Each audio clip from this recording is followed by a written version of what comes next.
Welcome to DAExMachiNation. Join us as we explore the mysteries of this world. Cryptids, monsters, macabre tales, and horror stories abound. Could they be true? Are monsters real?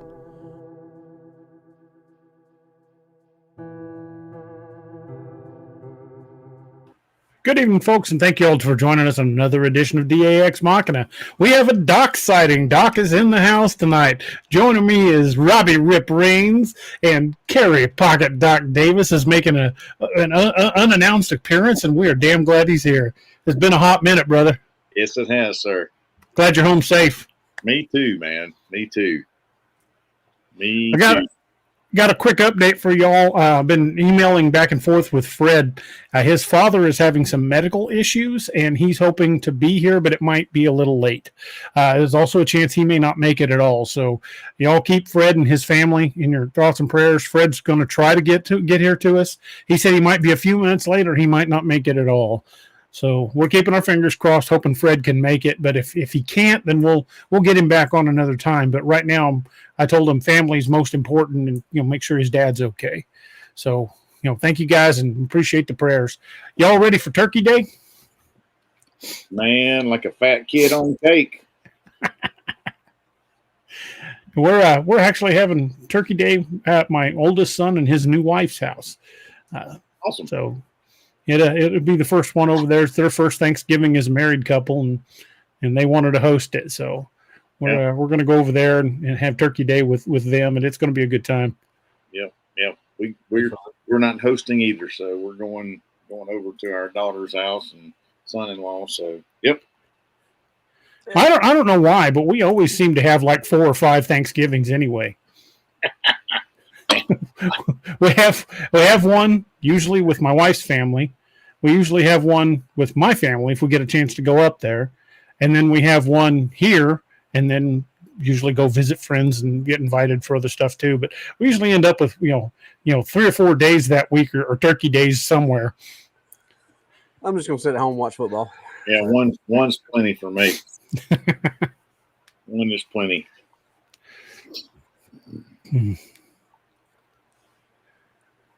Check and see if I missed any questions. Got a couple of good games gonna be on tomorrow, so I'll be all right. Get to home and watch them.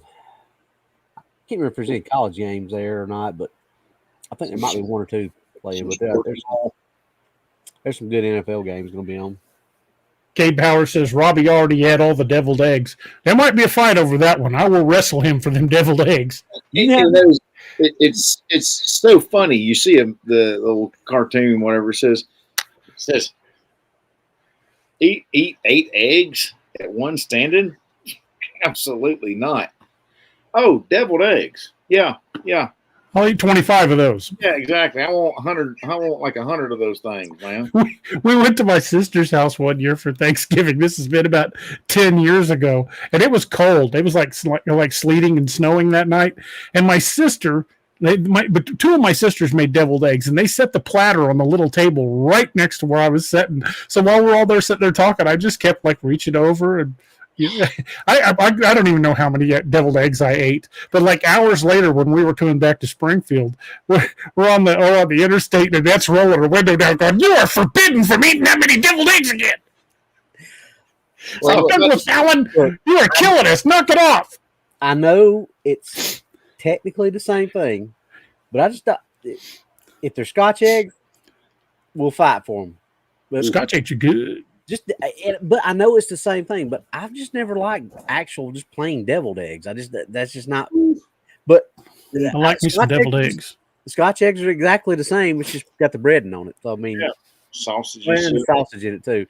Yeah, Angie throws some chives and some bacon bits in our deviled eggs and makes them all fancy.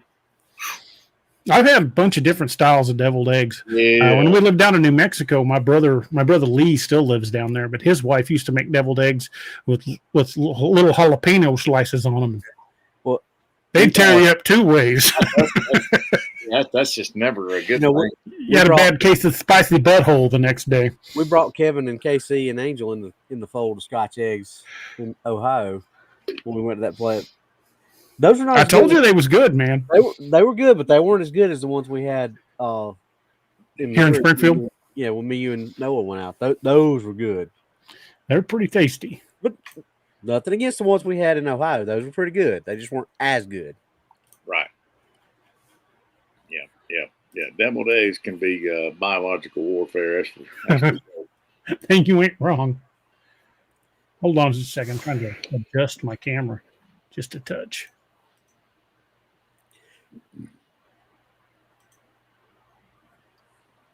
Okay, I got it. So, Doc, tell us about the travels. You were down in Tombstone for El Dorado.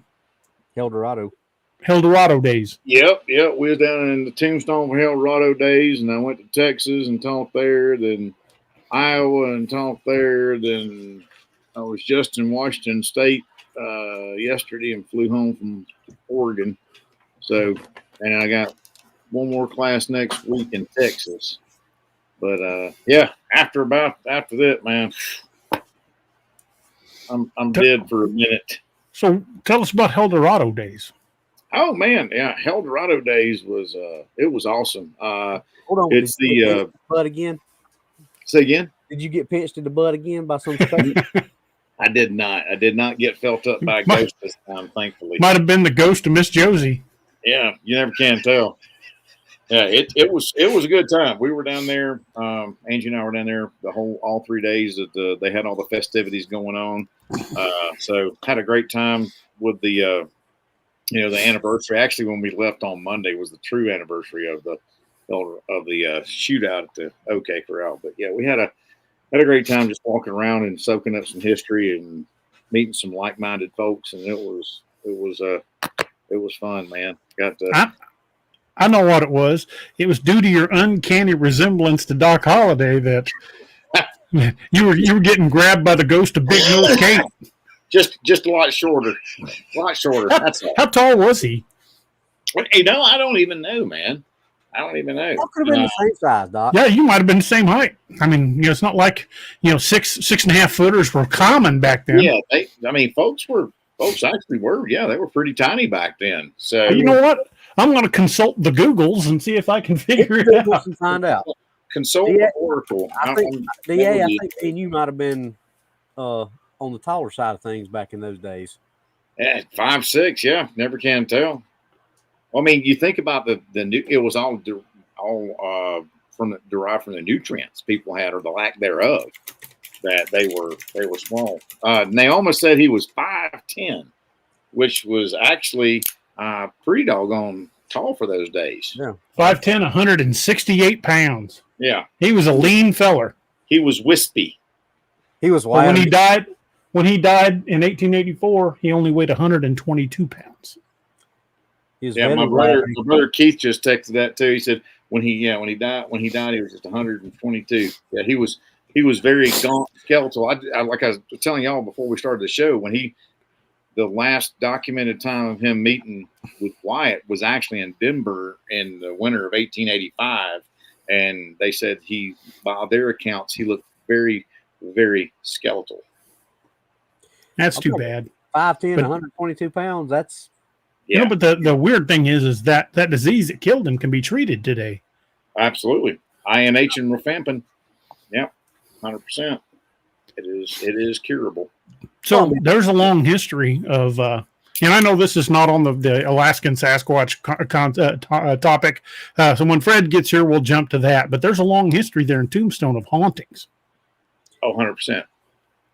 I mean, you had an encounter there in the bird cage yourself. I caught an EVP in the bird cage on one of our times down there, because under the Birdcage Theater was one of the longest running poker games in Tombstone. Because back in the day, Tombstone, Allen Street was like 16 blocks, and they estimated they had well over 109 saloons there, and you're talking 24-hour operations. Because it was a boom town.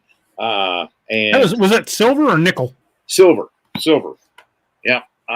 And so Ed Schifflin was the guy that founded Tombstone, and I can't remember what name he was going to call it, but they were like, Ed, that's going to be he was such an avid prospector of the silver. They were like, that's going to be your tombstone. And so when he struck it big, that's what he named the town, was Tombstone. So it's really, really freaking cool. But yeah, underneath the bird cage was another bar, a whole nother bar, and they had cribs down there for the higher end soiled doves, just like upstairs. The cribs were upstairs along the main drag of the gaming hall there in the stage. So I had an encounter there, caught EVP of somebody whistling. There was absolutely nobody in there, like 2:00 in the morning. Some folks whistling downstairs in the gaming area, and then had an encounter in the morgue where they had the Undertaker's area, and they had that's where we had the incident with the ghost. So where I got groped. Got your hindquarters grabbed. Yeah, it was interesting. It was interesting. And even on the EVP there, you heard this female voice go, "Ooh, he's pretty," or something. Feels his hand cup his cheek, and Doc goes, "I'm your Huckleberry." Yeah, it was definitely ethereal. Yeah. Leans back and says, "You may proceed." Yeah, exactly. Yeah. Yeah, it was Naoma. Yes, Naoma, I did get ghost growth. It was pretty wild. Not gonna lie. Doc, attractive to the living and the dead. Well, hey, man, I'll stick to the living.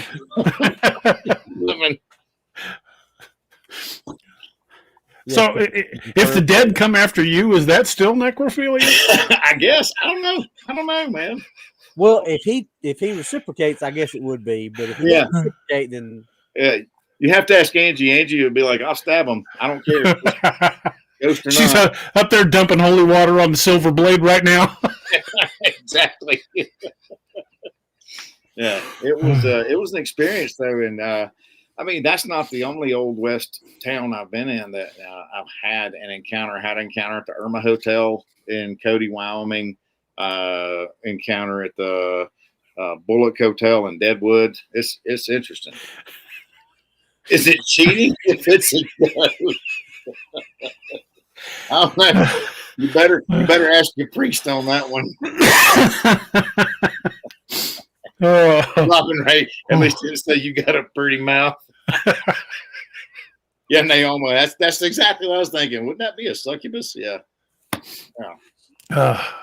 It was interesting encounters, that's for sure. Doc's just got it all the way around. Fun to be had, man.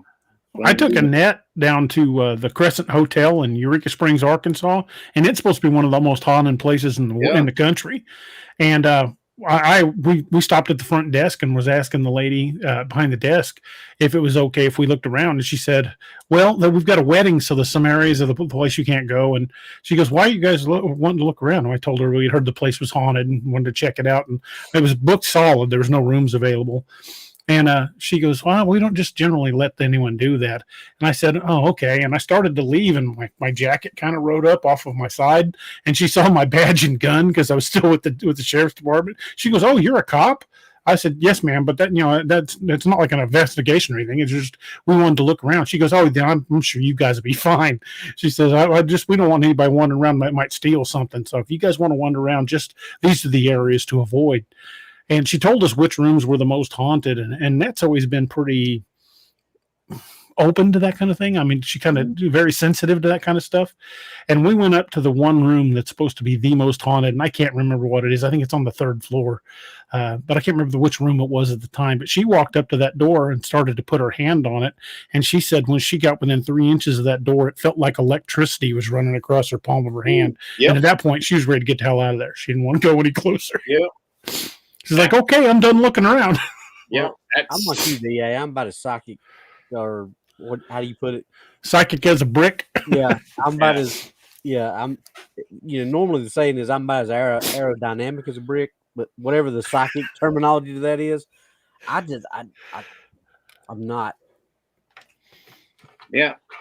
That doesn't. It just doesn't affect. I don't know if it's not that it affects me or if it's just that. But I would love to see if something like that would happen. That's what I'd love. That's right, Miss Neal. Thank you. I'd love for the three of us to go hang out at Hell Rocky Days and see if we could get something like that to happen. It was interesting, and then whenever I was in the morgue, and it was the ghost. They put like a laser grid up and on my back, and Angie even said she could see it after that female voice came across on EVP. You could see a hand go from my butt all the way up my back to my head, and see like a hand brush the back of my head, and it literally felt like cold air or static. Like you walk into static and it gets tingly. It was bizarre, man. Really bizarre. I bet. So that's pretty freaking wild, dude. Yeah. I was just sitting there. I was like, well, hope nothing bad happens, because I'm kind of committed at this point. Can you guys hear me okay? Yeah, I got you. Okay, everybody had somebody mentioned something earlier about my sounding off. Can y'all here in the group? Can you all hear me okay? I was working on my office, and I repositioned my microphone, so it might have thrown my sound quality off a little. But that's the thing. You sound the same to Doc and I, no matter what. Because of us being in the studio, I guess. So we can never tell a difference. Even when Noah comes in and adjusts things, you never sound any different to me than you do when we start. So, it seems like most of the comments are sound loud and clear. So yeah, because sometimes you actually sound quieter, and Robbie sounds fine. But yeah, everything is. And Hello Wolf 90. You said quality is off, but we can still hear you. So maybe it's. Naomi said I sound a little bit quiet, but yeah. Well, I can turn yours up a little bit, Robbie. I don't usually get accused of being quiet, but it is. Yeah, Roxanne, I used to clean a morgue at Luke Air Force Base and talk about haunting, something that was going on. Roxanne, I hear you, because I worked at a hospital in Columbus Air Force Base, Northeast Mississippi, that dated back to the late 40s. And I would be the only one in the bottom floor of the hospital at nighttime when I was working night shift. And it was definitely, we had some weird stuff happening. Call bells going off, toilets flushing, monitors turning on, phones ringing, and it was interesting, man. We had a cell in the old jail on the 4th floor of the old jail here at Greene County, and all of the cells have an intercom system in them, so the inmates can ring out if they're having trouble. Or, but cell 416, which was kind of off to the left of the officer's desk, would routinely ring out whether anybody was in it or not. Wow, that's the weird stuff. I mean, because there was this one stairwell where this guy used to smoke cigarettes towards the end of the day, and you at certain times you could actually smell like literally somebody had just sparked one up, cigarette smoke. It was interesting. I mean, it sounds like it might have been more residual than intelligent, but it was now, there. I've had stuff like that, like been walking in a place in wherever, and like all of a sudden thought I smelled cigarette smoke or something like that. That happens here. Yeah, I've never thought of that as a paranormal experience. I've just kind of wrote that off as something just inside my brain is just thought of what cigarette, because smell is the strongest scent tied to memory, and if something, the way I look at it anyway, I'm not saying that what I'm about to say is right or wrong. It's just the way I've explained it to myself. I've just thought, okay, well, I thought of something that reminded me of being around somebody that was smoking a cigarette, and I could smell it because I just remembered whatever that stimulation was. Maybe it wasn't. Maybe it was something that I just really didn't know about at the time. Man, you never can tell. I mean, just like when that door blasted in on Angie and I in the house she was living in when her uncle died. I mean, there was nobody in that house whatsoever, and that door slammed off the wall. And I knew good and well it was shut. Well, and I told the two of you this about the message on that answer machine from my grandmother that time. Remember? Mm-hmm. Tell you about that. So, okay, I say I've never had that kind of experience, but you know, what I said, that was like 6 to 7 months, maybe a year after my grandmother died. I look over at my answer machine's blinking, and I hit the button. And it's my grandmother telling me, "Hey, I just wanted to call and tell you, hey, I just was thinking about you, and I want to say I love you." How did I miss that for a year? Right. I just kind of, you know, it was just like, oh, well, I must have just not looked at it, because that was during the time when landlines were kind of getting phased out. Nobody really had a landline much anymore. Still had one, but didn't use it. So I just thought, well, maybe I just didn't see it, you know, just wasn't paying attention to it because I was using my cell phone so much. But the more I think about it, how did I miss that for almost a year? Right. I mean, and there's so many people in the comments right now saying I smell smoke. Like Miss Lene even just said it. You know, I smell smoke in our home. Never has been smoked in. Yeah, we've lived here for the last, well, almost 13 years, and sometimes at night I'll be sitting in my recliner and just smell cigarette smoke. And, that's the house was built in the 50s, so it's an old house. Where the hell did that come from? You know, it's not like, you know, it's been smoked in recently. And it smells, sometimes it smells so strong, it's almost like somebody's standing right next to you puffing one. I mean, you don't see it in the air, but the smell is strong. Yeah. And Annette has asked a couple of times, she's like, you think one of the neighbors is out in the yard smoking? And I'll go like out in the backyard and walk around the front yard, and ain't nobody out, even out in their yards. And still go back in the house and still smell it strong. It's just weird. That's interesting. That is interesting. Yeah. Because, I mean, and I'm completely and totally open on the cryptid side, but I don't, and I'm not saying I'm not open on the paranormal side. I've just never, that's never been something that's just like there on the forefront that I'm just like, yes, I want, you know, so I wonder if I've had these things, but it's just, I've never been open to thinking about it. So it just never occurred to me that, hey, you're having these things, and it's just, you're blockhead. You're just not thinking about it. It could be. And like Kenji just said, has anyone seen just a floating head before? Like nobody, just a head. Okay, Kenji. So I'm going to answer for my wife. So my wife lived in a house in Hattiesburg, Mississippi. That was a historic house built in the late 1890s. And the husband built it for the wife because he wanted to have a really nice house. And he died not long thereafter. And during that time, it was really hard for a woman to have property. So she had to like petition her case and everything and turned it into a boarding house. Well, a lot of people died there over the years. So fast forward to like the early 2000s when my wife was living there with her ex and their family, they would hear crying up on the top floor of the house, like an infant crying. And they would think that maybe people would be like, hey, your baby's crying. They go up there, baby was sound asleep.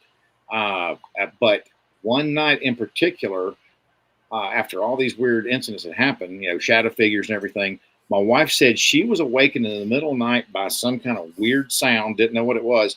And she sat up and looked down the hallway. The door was open and could see some sort of illumination, almost like a lantern type of light, and said there was a head with almost like a ectoplasmic, you know, rainbow ethereal like cloud behind it.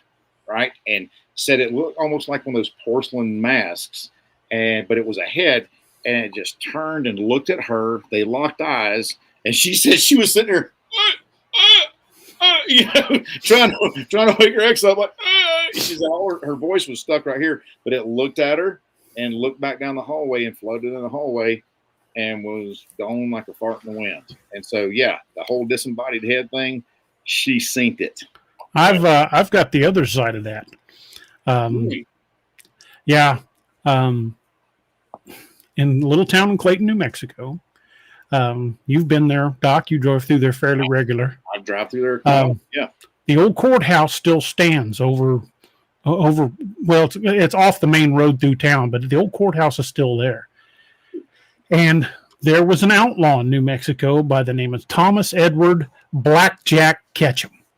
He robbed trains. Some people thought he was kind of like a Robin Hood character, but he was really just an outlaw. And in 1901, they caught him in Union County, New Mexico. And they brought him to the courthouse in Clayton because that was the county seat. And in April of 1901, they hung him, but they botched the hanging. They made the rope too long, and while he was waiting trial, because the circuit judge had to come around, he gained a bunch of weight because he wasn't exercising and he was eating a lot. No. And when they dropped him with too long a rope, his head came off. Yep. And there were people that have worked at that courthouse that said they've seen his headless ghost walking around looking for his head. Good. Girly Murdy. Yeah. I've been to his grave. It's in Clayton. Sheesh. Yeah. Science is a thing, man. Yeah, there's a haunted courthouse / jail down in Natchez, Mississippi, where I was born. And there's an oak tree out front where they used to do all the hangings. And we were in this jail cell with this lady, and she put a flashlight, no weirdness or anything, just a little cheap little flashlight. And we was talking to this ghost, and that light was going on and off at command. And you could see the thermometer drop. She had a digital thermometer, and you could see a 20 to 25 degree drop in that jail cell where we all were when it was active. It's interesting, man. Crazy stuff. Well, you know, Missouri, the biggest lakes in Missouri, like Truman Lake, Lake of the Ozarks, Pomme de Terre, Table Rock Lake, and Taneycomo, those are all man-made lakes. Army Corps of Engineers, and they built those dams to dam up multiple rivers to create aquifers for drinking water for Missouri. But they didn't always move the towns. They told people to pack up and get their stuff out. They're supposed to move the cemeteries, and they didn't. But there are places on Lake of the Ozarks that people still supposedly see lights and hear music. The old town of Lynn Creek is still there at the bottom of Lake of the Ozarks, and that water's cold. It's all spring fed. That water is cold even in the summertime. And they say at certain times of the year, if you're fishing in the right area, you'll see lights in the water. Mercy day. Good. My uncle Owen, he saw lights and heard music and refused to fish anywhere near that area after that. What does that sound like, though? What other place? LBL. Yeah. Lights. Running people off. People not leaving. Getting flooded out. Man, that's some. Yeah, I mean, there's some weird stuff. I mean, we stayed in the Stanley Hotel up in Estes Park, and we was up on the 4th floor where Angie had gotten a photo of an apparition at the end of the hallway about child size, see-through, where they kept all with the nannies running around with the kids. And 2, 3 in the morning, we heard a bunch of kids hollering and screaming. And then the next day, we was up there, and I said, "Hey, if there's something up here, give us a sign." And all of a sudden, Angie's hair goes, her hair's long, and it goes like she had stuck her hand on a Tesla coil, and all the hair went up. I got actually photo evidence of it happening. It was crazy, man. I was like, well, hey, you know what? Look at the time. KC says, so do you think ghosts are echoes of people that have passed or actually spirits? I think there's more than one type of haunting. I absolutely do too. I think you have intelligent hauntings, which could be a spirit that hadn't crossed over. Or it was maybe never even alive at all. That's right. Yeah, true. And then you have others that are just like a loop. It's almost like a cassette stuck on a loop. And it's just Cajun, thank you for the super chat, man. Thank you, Cajun. Yeah. That's my thought on it, just from the things I've experienced over the years. Yeah, there are some hauntings that are described exactly the same way by numerous eyewitnesses. And like Doc says, I think that's just an imprint left behind. You're seeing a residual image. But then there are others that are clearly something to it. Yeah, absolutely. Like when I was in Scotland at the castle, Angie and I had the ghost hunting equipment out, and we were in bed in our room. We heard knocking on a wall, and we're like, all right, knock it off. Pardon the pun, but I was like, so I grabbed the EMF detector, and I said, hey, if you're here with us, come over here to this green light. And all of a sudden, it's like I had my arm sticking off the bed like this, from here all the way up, it was like I'd stuck my arm in a deep freeze. And I asked Angie, I said, hey, feel my arm. And my arm was just full of goose flesh, man. It was all goose pimples. And the EMF detector went from green and it pegged out to red. I said, no, back off. And my arm it didn't get cold. It was warm again. It was room temperature again. And it went green. So, I mean, to me, that's an intelligent. And I was like, hey, we appreciate you, but if you can, knock off the racket and let us sleep tonight.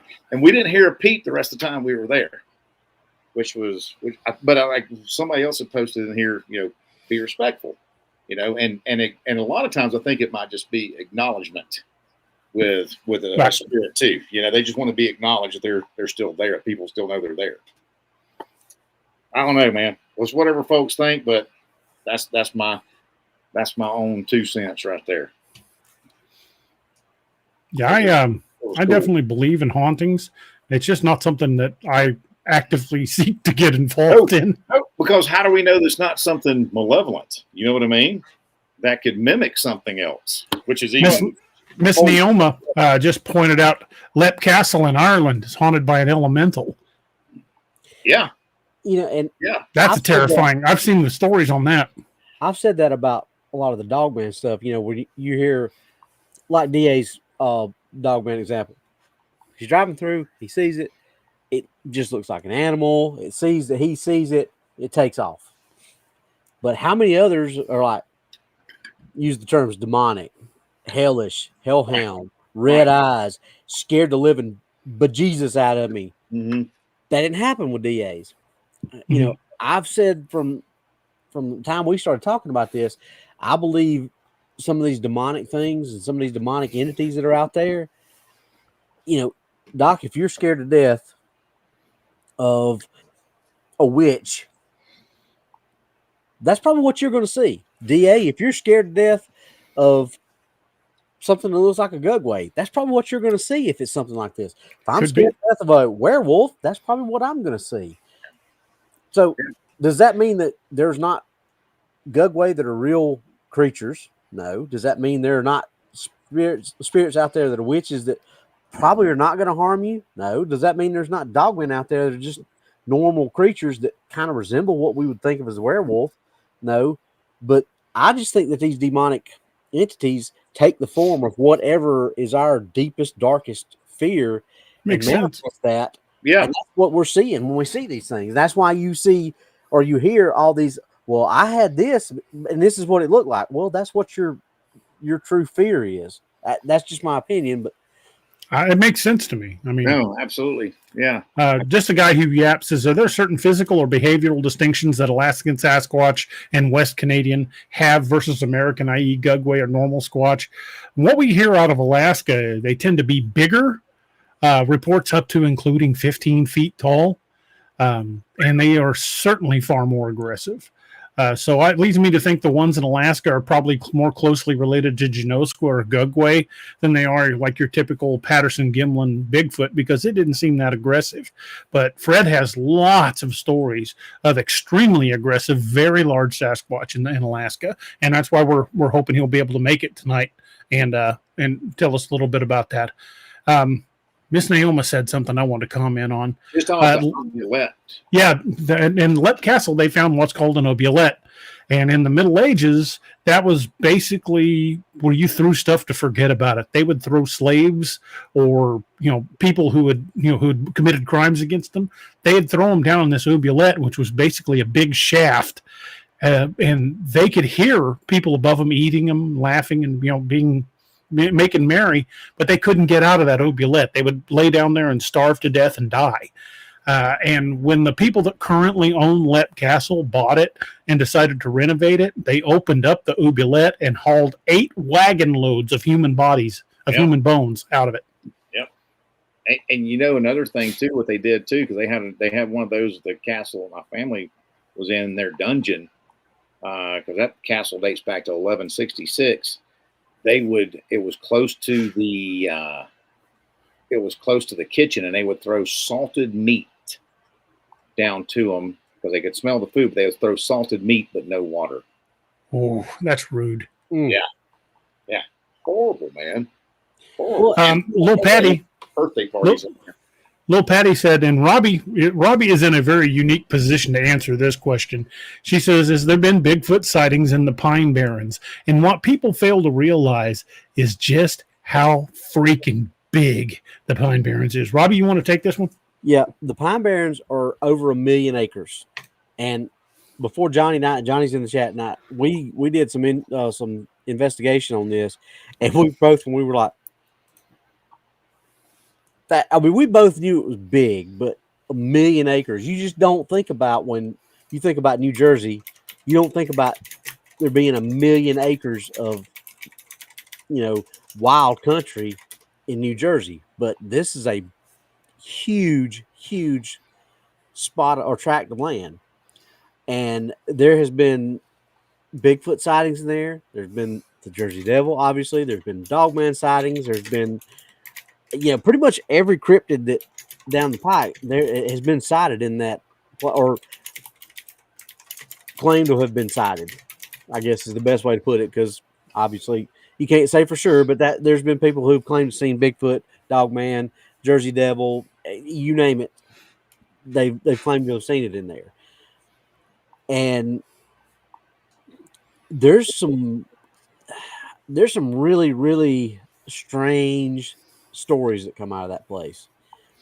There's stories of people who got lost in that and rode around on ATVs for what I'd say, DA, for like hours and hours trying to find. And when the search parties come in to find them, they were only like 30 yards from their house, but they had been riding around for hours and got lost, and nobody, they couldn't find their way out. But they were 30 yards from their house. They lived on the outskirts of the Pine Barrens. It's just, and stories of when it snows, people hearing stuff and looking out and seeing tracks in the snow, and then going out to investigate tracks, turn around, looking at their house and seeing the tracks on top of their house too, and then just disappears after that. Not knowing where the tracks go after that. There's just the Pine Barrens are a weird place. Very, very weird. There's just hit the Googles and look on the Pine Barrens. Like I said, me and Johnny we did a deep dive on that one, and we were both just like, wow. Kay Bauer says, Robbie or DA, I've wondered, have you ever received a call and suspected a cryptid? Do you mean like got a phone call or heard something in the woods? Not sure how to answer that one. Yeah. I'm not trying to be. You say we got a call from somebody suspecting that there was a cryptid, or we got a phone call from a suspected that it was a cryptid giving us the phone call? I'm not entirely sure. Cajun Dog said he joined the Patreon. That's awesome, dude. Thank you. Oh, call at work. Yeah, we've answered those questions before. And Dee and I both kind of feel the same way about it. Our Prowler, or it's kind of morphed into a 1080 or 1079. 1079 is a Prowler, 1080 is a suspicious person. They both kind of fall into that same category. Get those calls all the time. People just say, there's a suspicious person at my house. They're not going to say, hey, there's an 8-foot cryptid at my house, or there's 8 foot, because the chances of getting a serious response from 90% of law enforcement is slim to none. Slim just left town. So I would say probably 90% of the suspicious person or / prowler calls that I've gotten were, nobody on scene upon arrival. Nothing there. Walk around the house and people are like, I heard something out here. There was sounds, there was this, there was that. And there's no signs of anybody messing around anything. But I think I've heard DA say pretty much the same thing, that he's answered calls like that, where you get out there and they say, I heard something, or maybe they saw something, but they never give you right. They can't give you all I saw was the shape of a person over by those trees. Yeah. So probably a lot of those calls could have been something like that, but who knows for sure, because it's always been a suspicious person.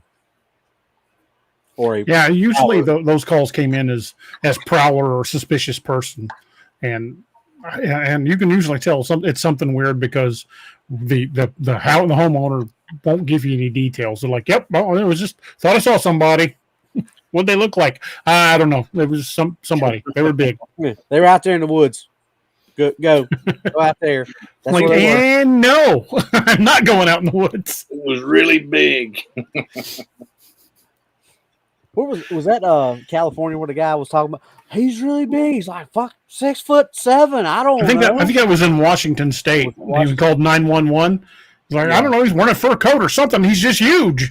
Just get out here. What's he doing? He's looking at me. I love that recording. That dude was freaking out. Like, I don't know. I guess it's a guy. Just send somebody. Well, DA, I'm going to say this. I had a fan of the podcast and a fan of your books in my class in Washington State this weekend. No kidding. Yeah, because we were on break, and he's like, so he's a local law enforcement officer, and he's like, so how do you know DA? And I was like, I looked at him, I was like DA Robertson? He's like, yeah. And so I told him how we'd all come together in that weird web of networking.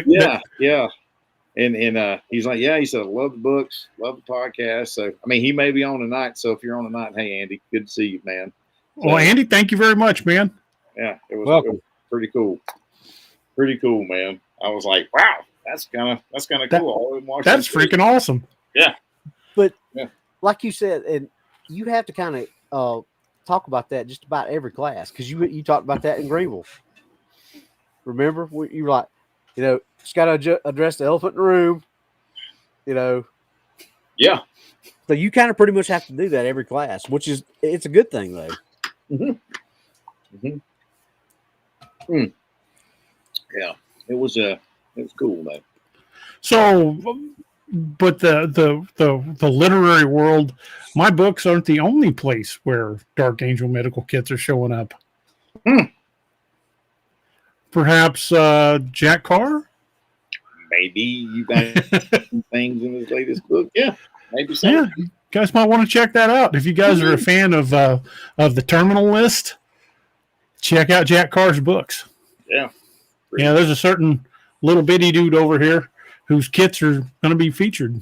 Pretty freaking cool, man. Hell yeah. That's badass, man. I'm really happy for you. Kind of neat. So, yeah. We just got word of another save today. So we're at 201. Oh, yeah. Yeah, man. 201 saves. Yeah, dude, that is freaking awesome. Law enforcement officers used it on a stabbing victim to tourniquet off a arterial bleed in the extremity. So pretty cool stuff. Hell yes.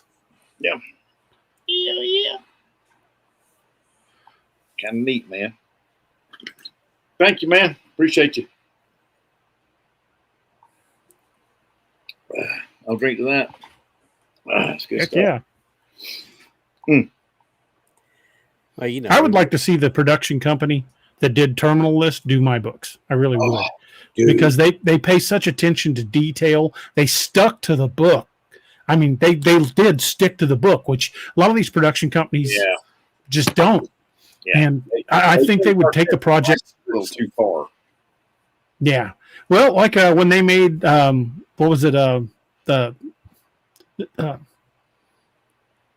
that? It was a zombie book. Max Brooks wrote it. World War Z. War Z. When they made World War Z, they made the movie, and then they had a screening of it for Max Brooks and some of his friends before it was released. And after the movie, after he watched it, they interviewed him, and the reporter said, "Well, what'd you think of the movie?" He goes, "Well, they had they used my title." Yeah. That's about it. Well, and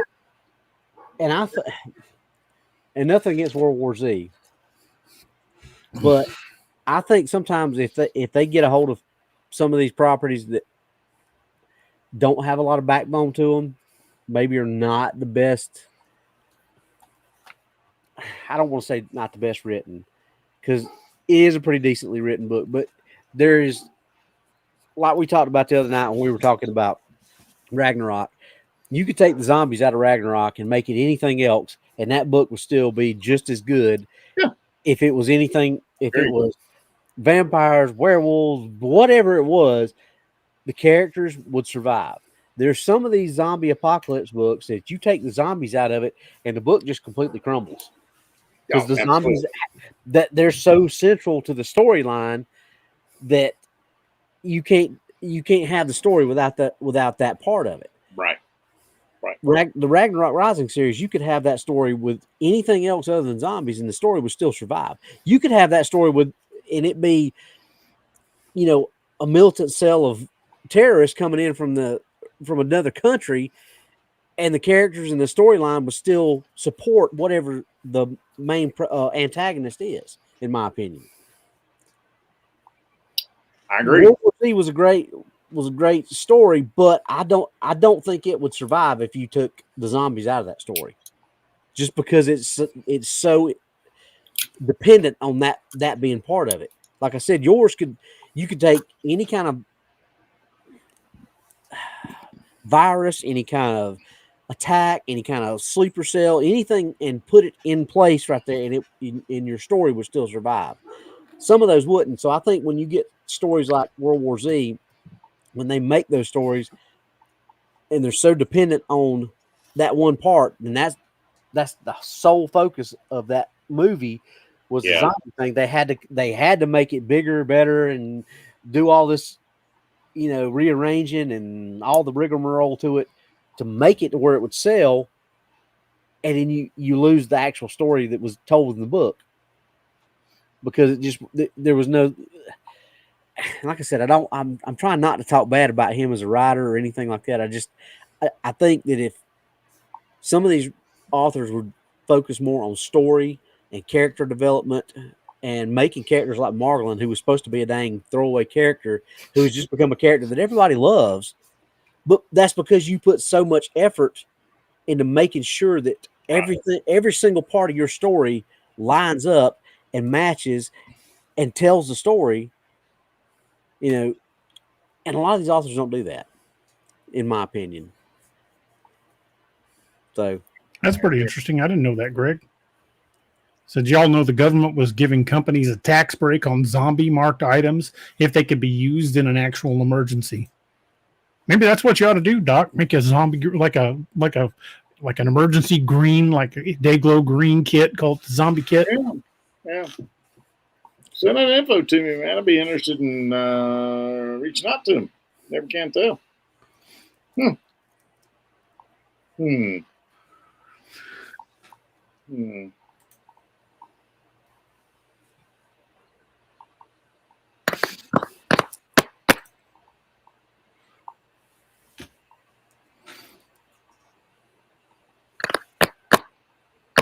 I'll be right back. Pardon me.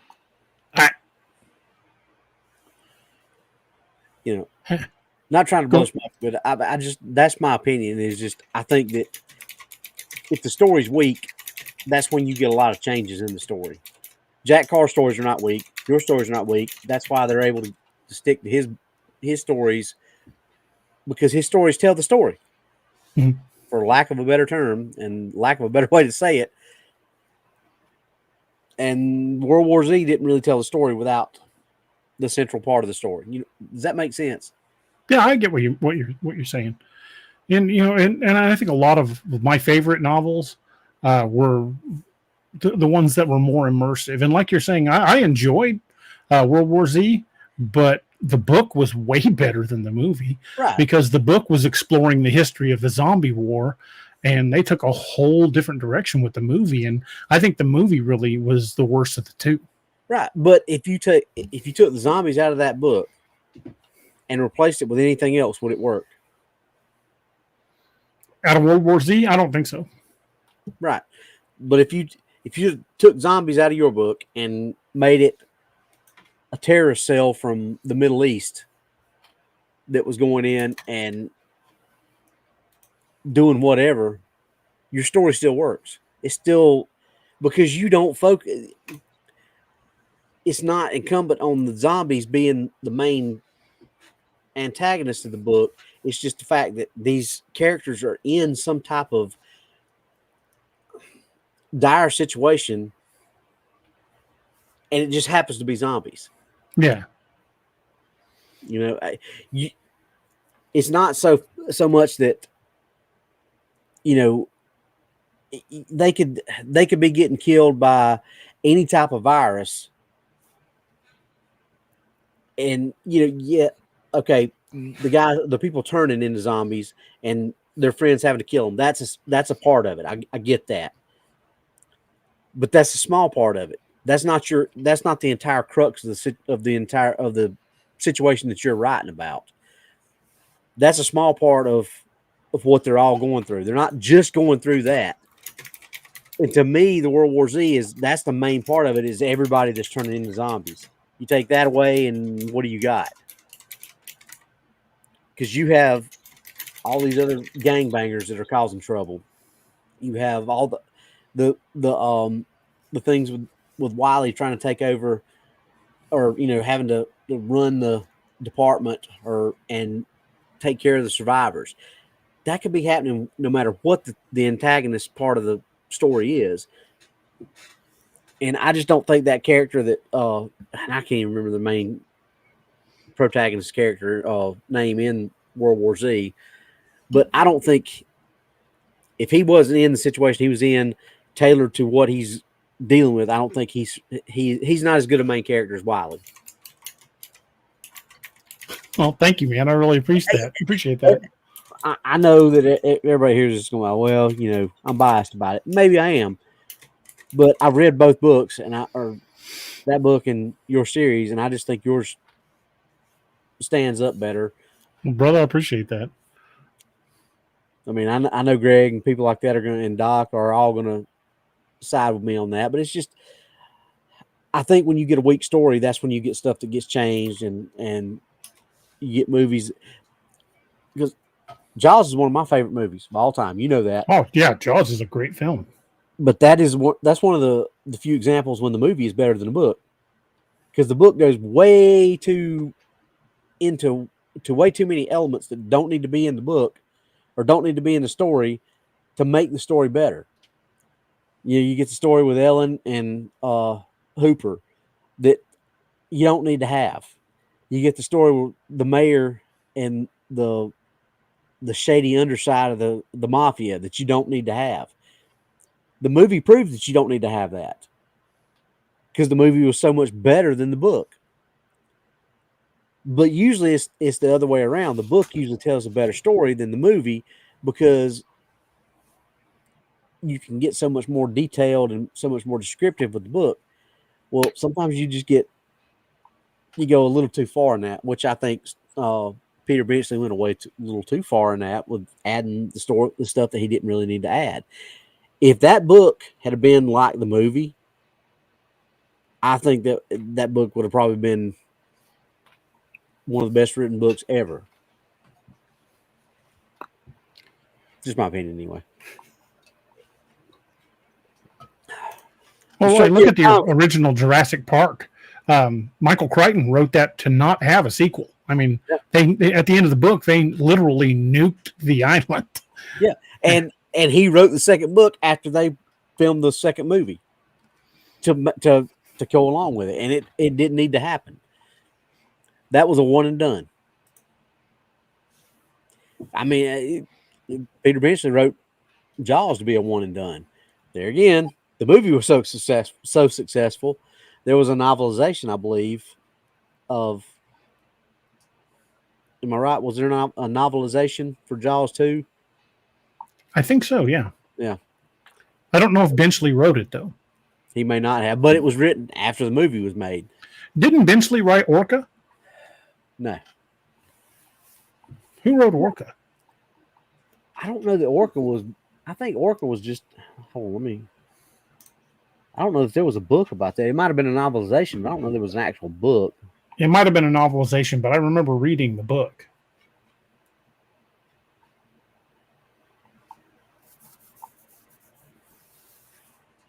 Hold on, chicken.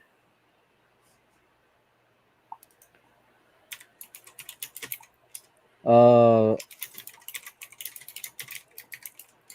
think it was a novelization, but it's by Arthur Herzog III. Larry, thank you for the super chat, dude. Appreciate it. Orca the killer whale, one of the most intelligent creatures in the universe. He hunts in the packs. Well, like, whoa, whoa, whoa, whoa. Yeah, I think it was a novelization.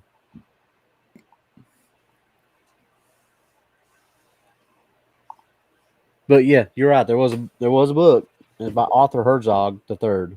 Yeah, I thought I remember reading it.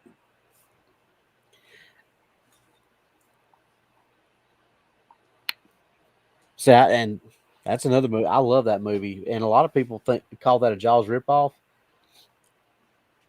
That was, to me, was a complete total 180 from what Jaws was. Have you seen it, Doc? Who? Orca. Well, there were parts in Orca where you kind of sympathized with the whale. You didn't get that in Jaws. Nobody sympathized with the shark. Well, in Jaws, it was a true nature versus human, just a killer animal gone wild, doing whatever animals do. You know, just Grizzly is a true Jaws ripoff. That it's a shot for shot ripoff almost. Grizzly is Jaws on land. I mean, we've talked about that before. You and I both, we agree.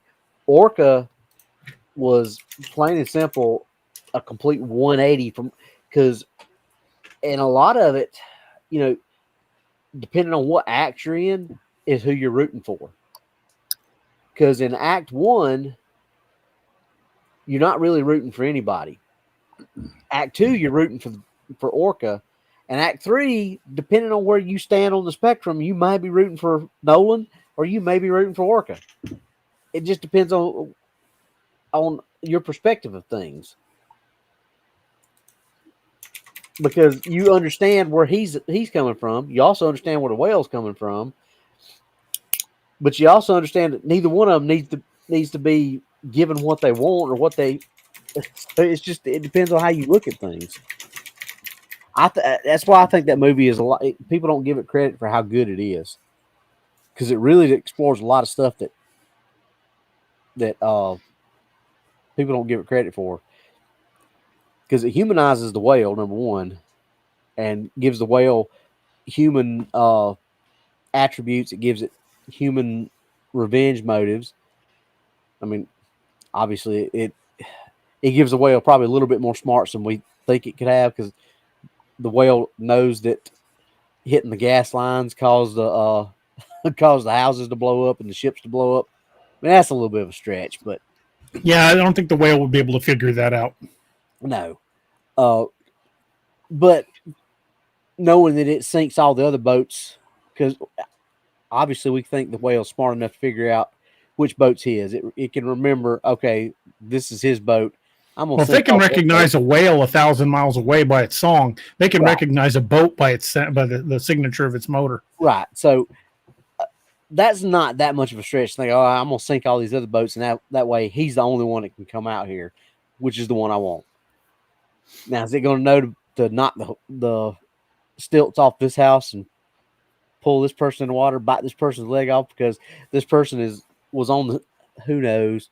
That's kind of a stretch, but I think it hits a lot of points that people don't give it credit for, like how smart whales are versus, you know, shark was supposed to be just a mindless killer. It was just doing what sharks do. But was there a little bit of a supernatural element to that shark? Maybe. Like it was just smarter than it should have been. Yeah, maybe. Could be. They never actually say that, but they kind of hint at it. With the whale, they're just saying, hey, this whale is this smart, and it's possibly capable of doing this kind of stuff.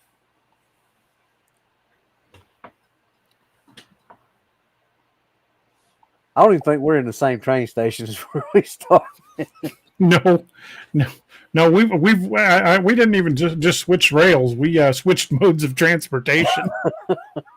I like Reese's peanut butter cups. I think we're on a Zeppelin tonight instead of a train.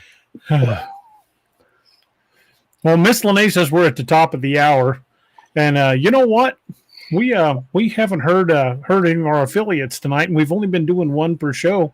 And in light of a certain feller down here, how about we talk a little bit about Dark Angel Medical? How about that? Hello, everyone.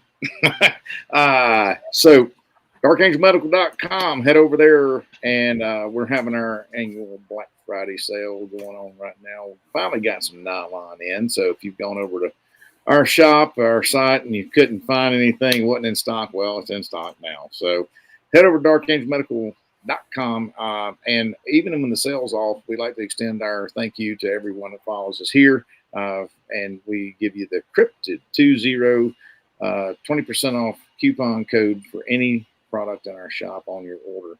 And don't forget that if you buy one of our kits, that we will stand behind you from the time you get it to the time you use it and after the fact, because we have this thing called our Kit for Life guarantee, where if you use something in our kit, we will absolutely replace it. If you save somebody's life, we'll replace it 100% free of charge. All of our kits are HSA, FSA eligible, and we sell anything from little tiny boo-boo kits all the way up to major mass casualty kits. And not only that, we provide the training. So head over to darkangelmedical.com, check out our training calendar for next year. We've got classes all over the United States, and we'd love, love, love to see you in one, because the time chooses you. So get a kit and get trained and be the difference. Absolutely. Couldn't have said it better myself, brother. Thank you. Birthdays in boxes. Birthdays and boxes. I appreciate it. So, Doc, tell us about the 201st save. You said it was a stabbing victim, but get any more details than that? I read the incident report. It was heavily redacted. It was a police officer. I'm not even going to say the department, and he utilized one of our kits with tourniquet. It was the victim of an assailant. The assailant was subdued subsequently, but the victim had been stabbed multiple times. One of them had struck an artery in the one of the upper extremities, and they applied a tourniquet, got the guy to the hospital. And had they not done so, the outcome would have been definitely less than favorable, according to the receiving facility's emergency room staff. So I was pretty stoked to hear that.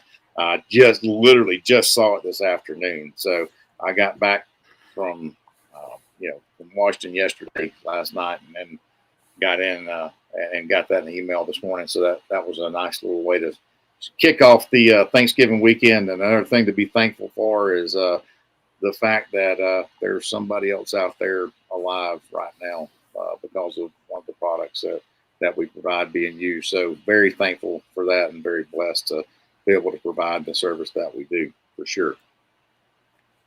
Folks, when it comes to tourniquets, same rule applies as it does to pocket knives or firearms. 2 is 1 and 1 is none, because you never know when you're going to need a second one, and then you're screwed. I always have at least 2 tourniquets. Amen. Yeah, you mean because if somebody's limb's big enough, one might stop a lot of it, but it will not. It may not be enough to stop the bleed all the way, and you actually need to apply another one directly adjacent to that tourniquet to get that bleeding stopped. So a friend of mine I know personally had both legs taken off with a mine, and he had 5 tourniquets placed, 3 on one leg and 2 on another, before the bleeding was stopped. So carry your med kit with you anywhere and everywhere, because you never can tell when you're going to need it. Oh, show. Absolutely. Well, I'm going to take it that Fred ain't going to make it tonight. He hasn't emailed me. Well, praying that things are going okay for his family. Yeah, I'm definitely be praying for him, for his dad. When we were talking a few hours ago, he wasn't sure how serious it was at the time, and it's still pretty early there. I mean, they're 3 hours behind us, or 4? Yeah, 3 or 4, yeah. So, and knowing Fred, he would have been here. Yeah. So we'll just we'll just think about them folks in our prayers and hope for the best for them. And, like I told them in the email, family comes first. This is just us having fun on the show and talking cryptids and spooky stuff. And Absolutely. yeah, I definitely would want him taking care of family before prioritizing being here. So we can always reschedule, and I just hope everything's all right for him. Yeah. Yeah, absolutely, man. Say some prayers for him. Northwood says, so if my ex has a head wound of some kind, someone should put a tourniquet on her neck. Yeah, that's up to you, brother.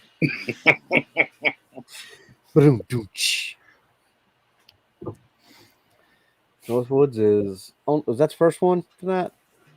I hadn't seen No, he's had a few others. He's had a few. Yeah, he's had a few. Guys, since this is the eve of Thanksgiving, I thought, each of us might take a minute and, say the things we're thankful for. I mean, I'm thankful for you guys, my brothers. I mean, you guys are the family I wasn't born to, but I'm thankful for, everybody that's here in the chat, all the people that read and enjoy the books. And I'm thankful that, my family's healthy and we got a roof over our head, and, things may not always be the way we want them, but if you're waking up, you're waking up above the dirt and you've got food to eat and a roof over your head, then you're winning. Amen. Yep. Yeah. I'm thankful that I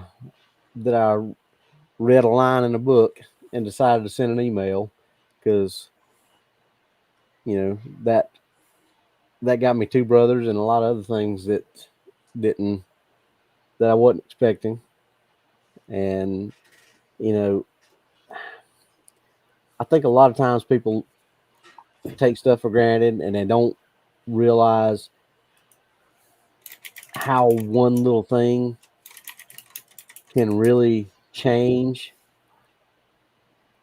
the whole entire outlook of your life. Because, I'm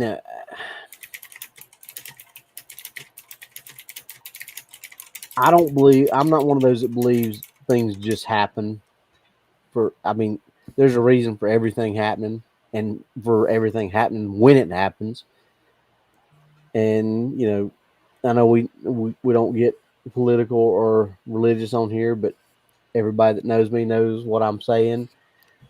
And, I needed things that happened when they happened, and DA and Doc have both been when I really needed that people that I could count on.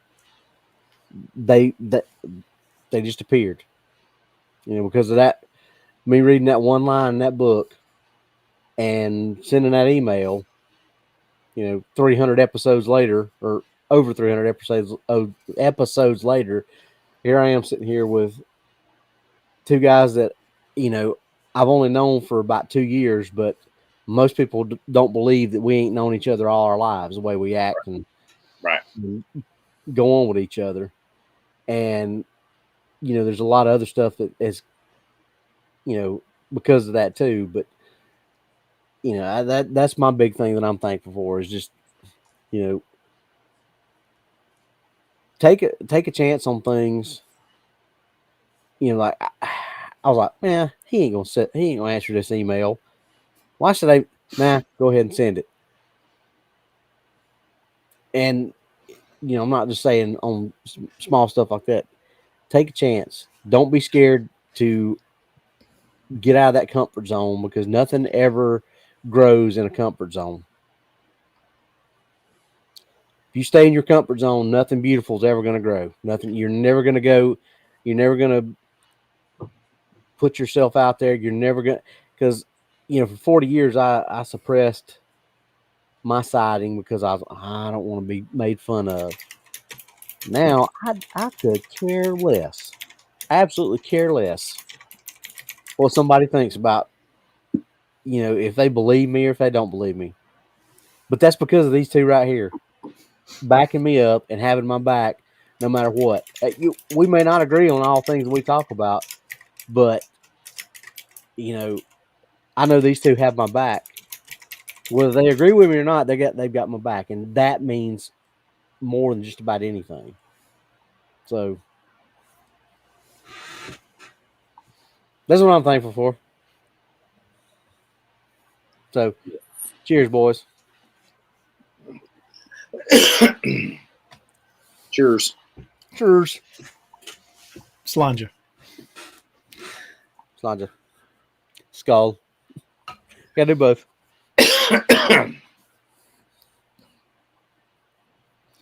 Doc, What? what you thankful for? I'm just messing with you. Man, I mean, I'm just thankful to be here. Wake up every morning. Every day is not, our next day is not promised. And so to wake up on the upside of the green, vertical and, upright and breathing is a blessing in itself. So I'm thankful for that every day. Every day is a day of Thanksgiving. I'm thankful for all of y'all, of course. Especially family and friends. And the older I get, the tighter that circle grows with those that I consider family. I have a lot of acquaintances, but I have very few folks that I consider friends that are like family, because brothers ain't just blood. So thankful for that. I'm thankful for the ability to be able to go out and teach folks and talk to folks and provide them with information and with products that can help make a difference in somebody else's life, because that too can like I said earlier, I'm in this season, the Thanksgiving is there, and I'm thankful for us to be able to give the gift of life for folks, and thankful for all the folks running around another birthday, and I'm thankful for all the miscreants out there that follow us along and hang out with us and listen to us on our cake holes all the time. So and I tell this to my students, without y'all, we wouldn't be here. So we thank y'all very, very much for continuing to stick with us. And, like Robbie said, taking that chance. I reached out to DA over 12 years ago, and here we are today. So, I'm thankful to be around and thankful to be able to do what I do. And the good Lord has blessed me with the folks that I have in my circle. That's it. That's a good one, Doc. I appreciate you. Very, very well said, sir. Thank you. And you didn't use any $5 words, so we didn't have to explain them to Robbie. I did not. Yeah, I understood everything he said. My monosyllabic friend. I will not pontificate, or don't want to get Doc and Wild Bill in the same room. That's right. Ah, shit, there's two of them. I will not pontificate, nor be too eloquent in my soliloquy. Damn it, there's two of them. So you missed the other night, Doc. We had a 300 episode. That was one of the questions. It was like, what did Jed say when Doc or when everybody met Wild Bill? That was a good time. I remember me and you sent that to each other as we had read it. We both died laughing and called each other about it. I can't remember who it was. Somebody asked me, he said, where does DA come up with this stuff? I'm like, have you watched the show? I said, Right. listen to me and Doc when you watch the show. And The dialogue writes itself. All I got to do is just remember what you two say to each other. Just listen to the witty repartee. Or in some cases, not so witty. Not so witty. Yeah, just listen to the discourse between us, and there's the book right there. And that's the thing. When I read these books, I read it as if we're all there. I visualize DA sitting there and Robbie sitting there, and we all and us having our little back and forth. That's what makes it so fun, man. And yeah. I read everything in y'all's voices, which is funny. And when at the end of Heart of Iron, when they go back over and mind your characters take off after said person, that to me just felt so normal. Like that was me and you running after this guy. Well, I mean, if you think about it, DA's kind of he's embodied the characters with our character, so to speak. I mean, and that's kind of what we would do. Yeah, but something like that happened. Reading that, it was just it didn't feel like it was a stretch. It didn't feel like it was pushed. It didn't feel like it was. It felt like that was actually what would really happen and what would really play out. It was there we went. And I think as who was it just said on here? Tricia Arnold said, "I love the banter." We do too, and I think it probably makes the material easy for DA to come up, and then DA is, if y'all hadn't guessed, he's kind of a smart ass. So that's where he, I think part of him is Margolin. And so, there's a little bit of, I think there's a lot of DA in Margolin. Margolin was really based off of me at 18 in the Army. I could not keep my mouth shut, and I did a lot of push-ups. I could absolutely see that. And so that's where, it makes it easy for him to write the dialogue. And because that's who we are. I mean, and it's like people in class are, they'll be like, I've seen some of your videos and everything, and you're the same dude. I'm like, well, yeah. I'm not trying to be any different. Think about, and two examples of that. When we were in Greenville, and me, you, and Kim was going back and forth with each other, people were looking at us like, how long have y'all known each other? Just met him yesterday. Yeah. And then in Ohio, same with Kevin. I mean, we were having a great time. Yeah, and we have said this, God knows how many times on the show. We are no different if you meet us out in public than we are right here on this show, and we have proved that time and time again. It's just that's how we are. We are that way with each other. When I went to that class, me and Doc, I went to what was it, Friday night? I think I picked Doc up in his hotel room. We went out and got something to eat. We went back to a gas station. We saw a freaking cutout of the Jack Link's Sasquatch. So what do me and Doc do? We take a picture of ourselves pointing at it and send it to the DA and say, hey, we found him. We sure did. That is funny. Because that's what that's what everybody would expect us to do in the first place, because that's what we do. I mean, well, there's no sense in being disingenuous because people will see right through that crap, man. And so I'm the same person behind the camera as I am in front of it, and I think that makes, and I want to put people at ease, especially when I'm there in the class or whatever, they've seen the podcast or videos or whatever. Now you're the same dude. Well, yeah, I put my britches on one leg at a time, just like you do. So only they're smaller britches. A lot smaller. Yeah, a lot smaller. Thank you. I appreciate that. We love you. You're number one. Of all of the bits of dialogue that I've put in books over the years, the one that always makes me crack up every time I think about it is the night I woke Doc up and said, hey, have you got a minute to read something? And I sent him the snowmobile scene in Cry of the Wendigo. Oh, my God, man. I sent it to you in like 15 minutes later. I get it, my phone starts ringing.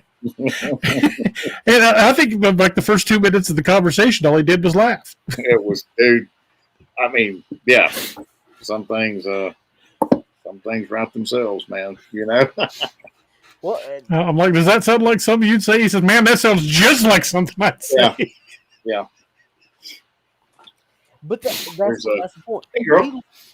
He listens and hears what goes on, and that stuff gets in the book. I mean, anybody that's in this chat here and then reads the books has probably already heard a lot of the dialogue that's in the book. You've already heard it here. Correct. Or some version thereof. Yeah, some version thereof. Yeah. That's for sure. That is for sure. And correct, Cajun Dog. Correct, and that is a sound that you do not want to remember, sir. It's very traumatic. That is very problematic. It's deeply disturbing and troubling. Yeah. And then at the end of Art of Iron, I paid homage to that scene. Yes, you did, sir. We had a nice little conversation about that. Man, But the thing is, he and I have actually had that conversation in real life. That's what's funny about it. I mean, because you got to have a good time, man. And Oh, absolutely. usually the way it happens is I read it because Doc doesn't have as much time to read as quick as I do.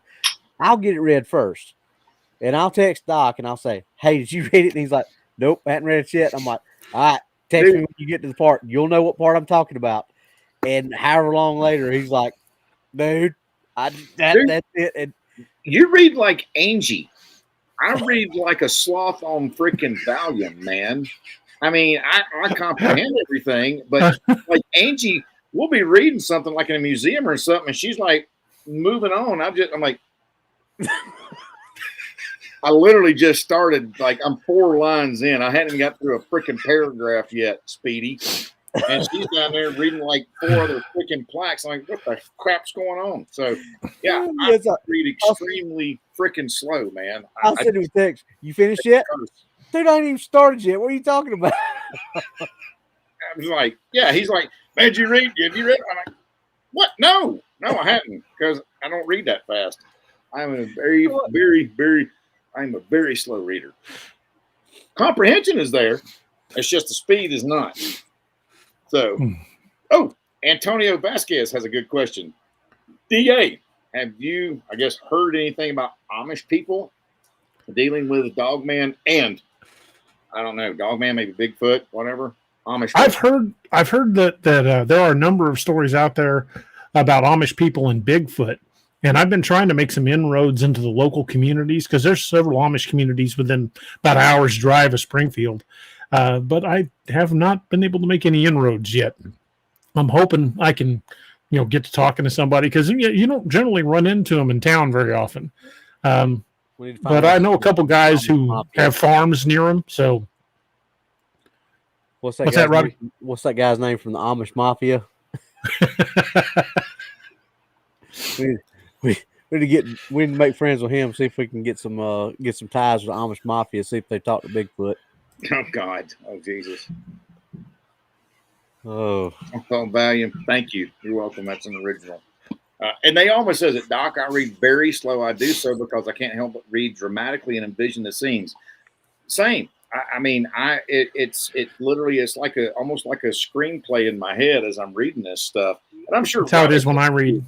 It's just Robbie's is on like methamphetamines or something, and mine's on Valium. So I don't know. I don't get it. So yeah. Who knows, man? Hey, I can't help it. Yeah. Yes, man. You read it, Doc. You read it, Doc. Dude, Doc, read it. Yeah. You're like freaking Corky Romano when he got into the devil's dandruff. I mean, I should buy a boat. So I don't know. I'm gonna catch squirreling over the hedge when I drink the energy drink. He pops it. He looks around, and everybody's just like, he's just walking around. Yeah, everybody just froze where they're at. I need an energy drink sometimes. Oh, Lord have mercy. We're having too much fun. We are. We're loving it though. It's a good thing. It's a good thing. Absolutely.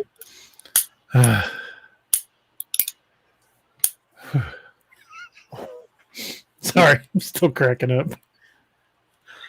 Giggity, giggity. Ain't got no gas in it. How much you want for them biscuits? Oh, good Lord.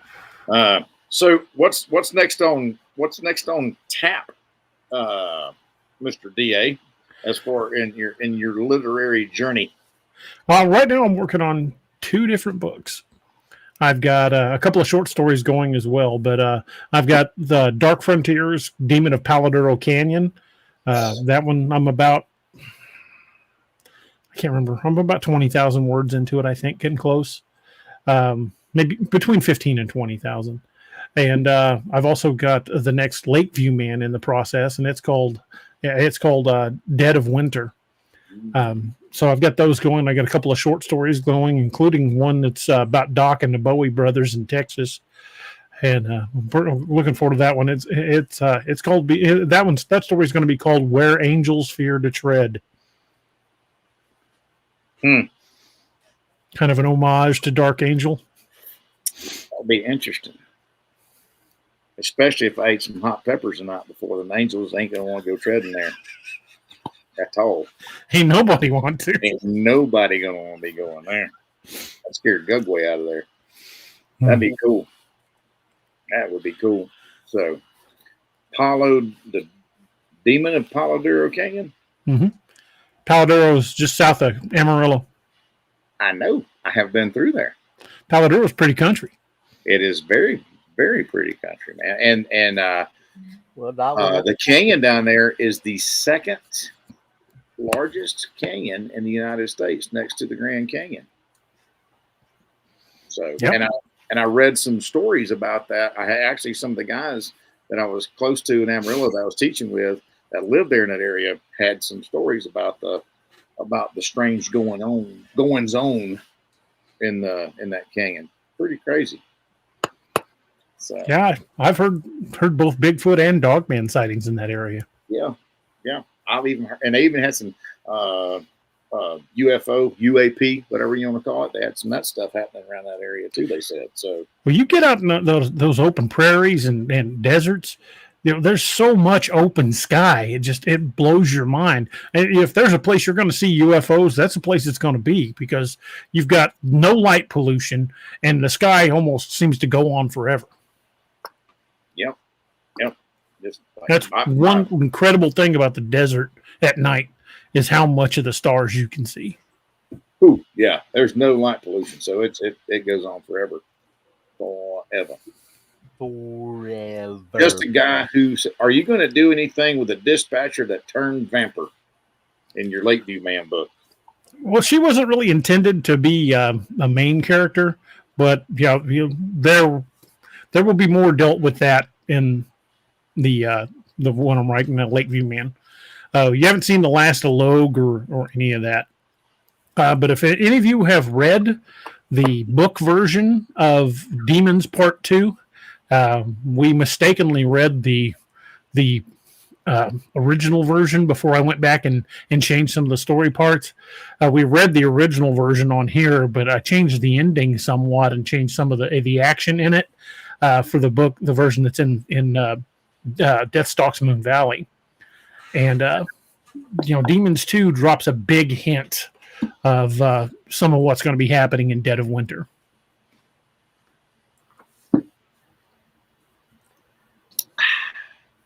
Someone said their chat keeps locking up. I've got my YouTube up on the other screen, and it keeps disconnecting me and reconnecting me. Something's going on with YouTube, and it's done it for a while.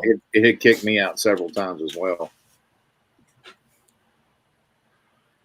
And now it's all loading in. Holy crap. KC Clark's already got him a piece of load. Yeah. He took a big piece out of him. He took a hunk. Yeah. He got his pound of flesh and then some. He damn near took it all. There wasn't much left when he got done. Daniel Clark is not a guy I would cross lightly. No. Especially when the twins had, or the triplets have, I guess it was the brothers that actually helped him on that one. But yeah. Not that he needed it, but I think Clark would have found a way even without the help. I'm trying to be cryptic just in case anybody hadn't read that. Obviously, I hadn't read it. So you should have already read it by now, Doc. That's like, listen, Sid. Gosh. You should have already read that, Doc. Man, you know how much crap is in my queue to read right now? Good Lord. Definitely a lot. Man, I got all kinds of stuff to read. I still love you, though. And I call myself, I'm going to read tonight before I go to bed. It's hard to find time to actually sit and read. I don't read near as much as I used to, and it's something I don't like. I mean, I love to read. I spend so much time either prepping for a show or working on one of my own books or editing a project. There's not a whole lot of just sit and relax and read time. Or I'll get some relax and read time when we're going to bed, and Angie will be over there asleep or whatever, and I'm starting to read, and all of a sudden, you know, I'm doing a freaking limp neck apple bob in the bed, and I just can't keep my damn eyes open. So, yeah. Well, usually I do a lot of my reading. Like, I get up early and I go to work 30 minutes to an hour early, and I'll sit in my office when there's nobody in the school, and that's when I'll do a lot of my reading. Yeah, that makes sense.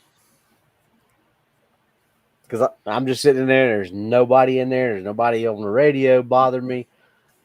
So I've got 30 minutes to an hour of uninterrupted reading time. I'm just free to read. Hey, Doc, you going to be with us on Saturday? Yes, I plan on it. Okay. Guess who we're going to have on the show on Saturday? Who? Wyatt and Richard from the expedition over to Combs Ferry. Oh, right on. Cool, man. I've been talking to Wyatt this week about it, and he's down like 4 flat tires. That is freaking awesome. Night, Miss Naoma. Night, Miss Naoma. Have a happy Thanksgiving. Have a good turkey day. Don't gobble too much. I may eat so much tomorrow the kids may have to carry me to the car. I'm looking forward to eating and just coming home instead of having to clean it all up. Of course, we'll stay there and clean it up. But that's what we do. Yeah. So this Saturday we'll have Wyatt and Richard on the show, and Sunday night we will finish Ragnarok: Rising Awakening. Be part 3 of that book, and if Doc's free, he can help us read it. All right, come on, yeah. I got to pick my car up because I got to head down to Corpus Christi, Texas, for my last class. Corpus Christi. That's a pretty town. Yeah, I got to drive down there on Monday. So y'all pray that the weather holds out and I can get down through the Thone Pass. Yeah, that's where my brother was at when he did his the first part of his helicopter training for the Marine Corps. Yeah, a little over 15 hours on the road. There's some pretty places in Texas, but there's also some places I wouldn't drive through after sundown with my windows down. I have driven through those places. I know. I think you know which ones I'm talking about too. And I have not stopped. So that's the reason I gauge my fuel stops as to where I don't want to drive through. That's the same way when we've gone to Myrtle Beach, South Carolina on vacation. I gauge my fuel stops around Atlanta. I'm not stopping in or around Atlanta. Not happening. Because the one time I did, we about got robbed. Yeah, Megatron. Had I not been carrying, that would have been a different story. Yep. I did that in Albuquerque. I should have taken that left turn at Albuquerque. Should have taken it left turn at Albuquerque. Yeah. So we had a whole group like coming up in different directions around the car, and I just very surreptitiously unhiked my shirt and put my hand right on it, and they just stopped and started backing away. Yep. I had to. Thank you, Mike. Had to brandish in Albuquerque. So I didn't have to clear, but I was getting pretty damn nervous. I had my back up against the gas pump.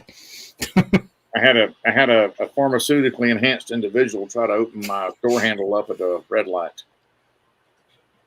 So he might not understand what I was saying in his stupor, but he understood 45 Colt.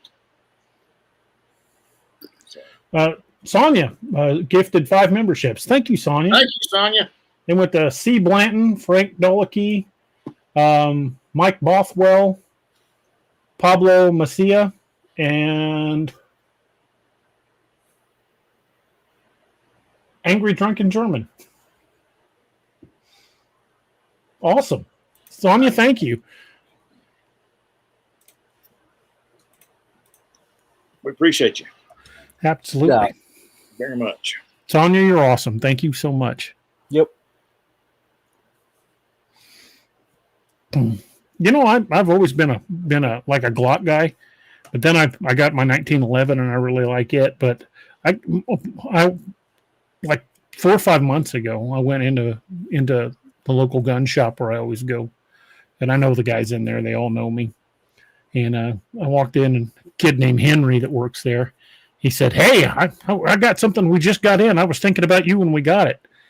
And he handed me, he gets into the counter and he hands it to me. And I said, "Well, I'm not generally a fan of wheel guns."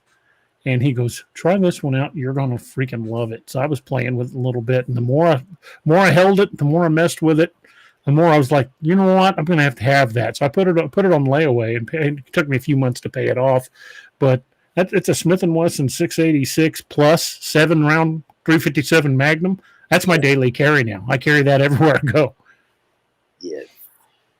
It may only hold 7 rounds, but Right. those are some impressive 7 rounds. 7 pills in the wheel, baby. That is something to be said for that. Grab me a couple of speed loaders and Hey, yeah, you can't mess up a wheel. The only thing that can mess up on a wheel gun is ammo. If the ammo's bad, generally speaking, that's the only thing that's gonna mess up on a wheel gun. Yeah, typically, yeah, because if the primer backs out, it's going to lock that cylinder up tighter than Dick's hat band, you know. So, but that's very, very rare. Yes, sir. I think Bowers was talking about coming down I-10. I'm gonna be. I think I'll be crossing over I-10 in San Antonio. I think that's where it picks up. Yeah, heading down to Corpus. But yeah, I'll be coming through San Antonio. So, shoulder's killing me. well, there's a couple little places on the way down that way you might want to lock your doors and roll your windows up. Oh yeah, that's for sure. That is for sure. Yeah, Oh yeah. I remember going to Nolans as a kid, and us going through places, and Dad turned around saying, "Make sure that back door's locked on both sides." To me, Yep. Brandish there too. Yep. I remember him saying, "If you see me reach between the seats, lay down across the top of your brother." Yeah, I mean it's all honestly, man. It's all situational awareness type of Yeah.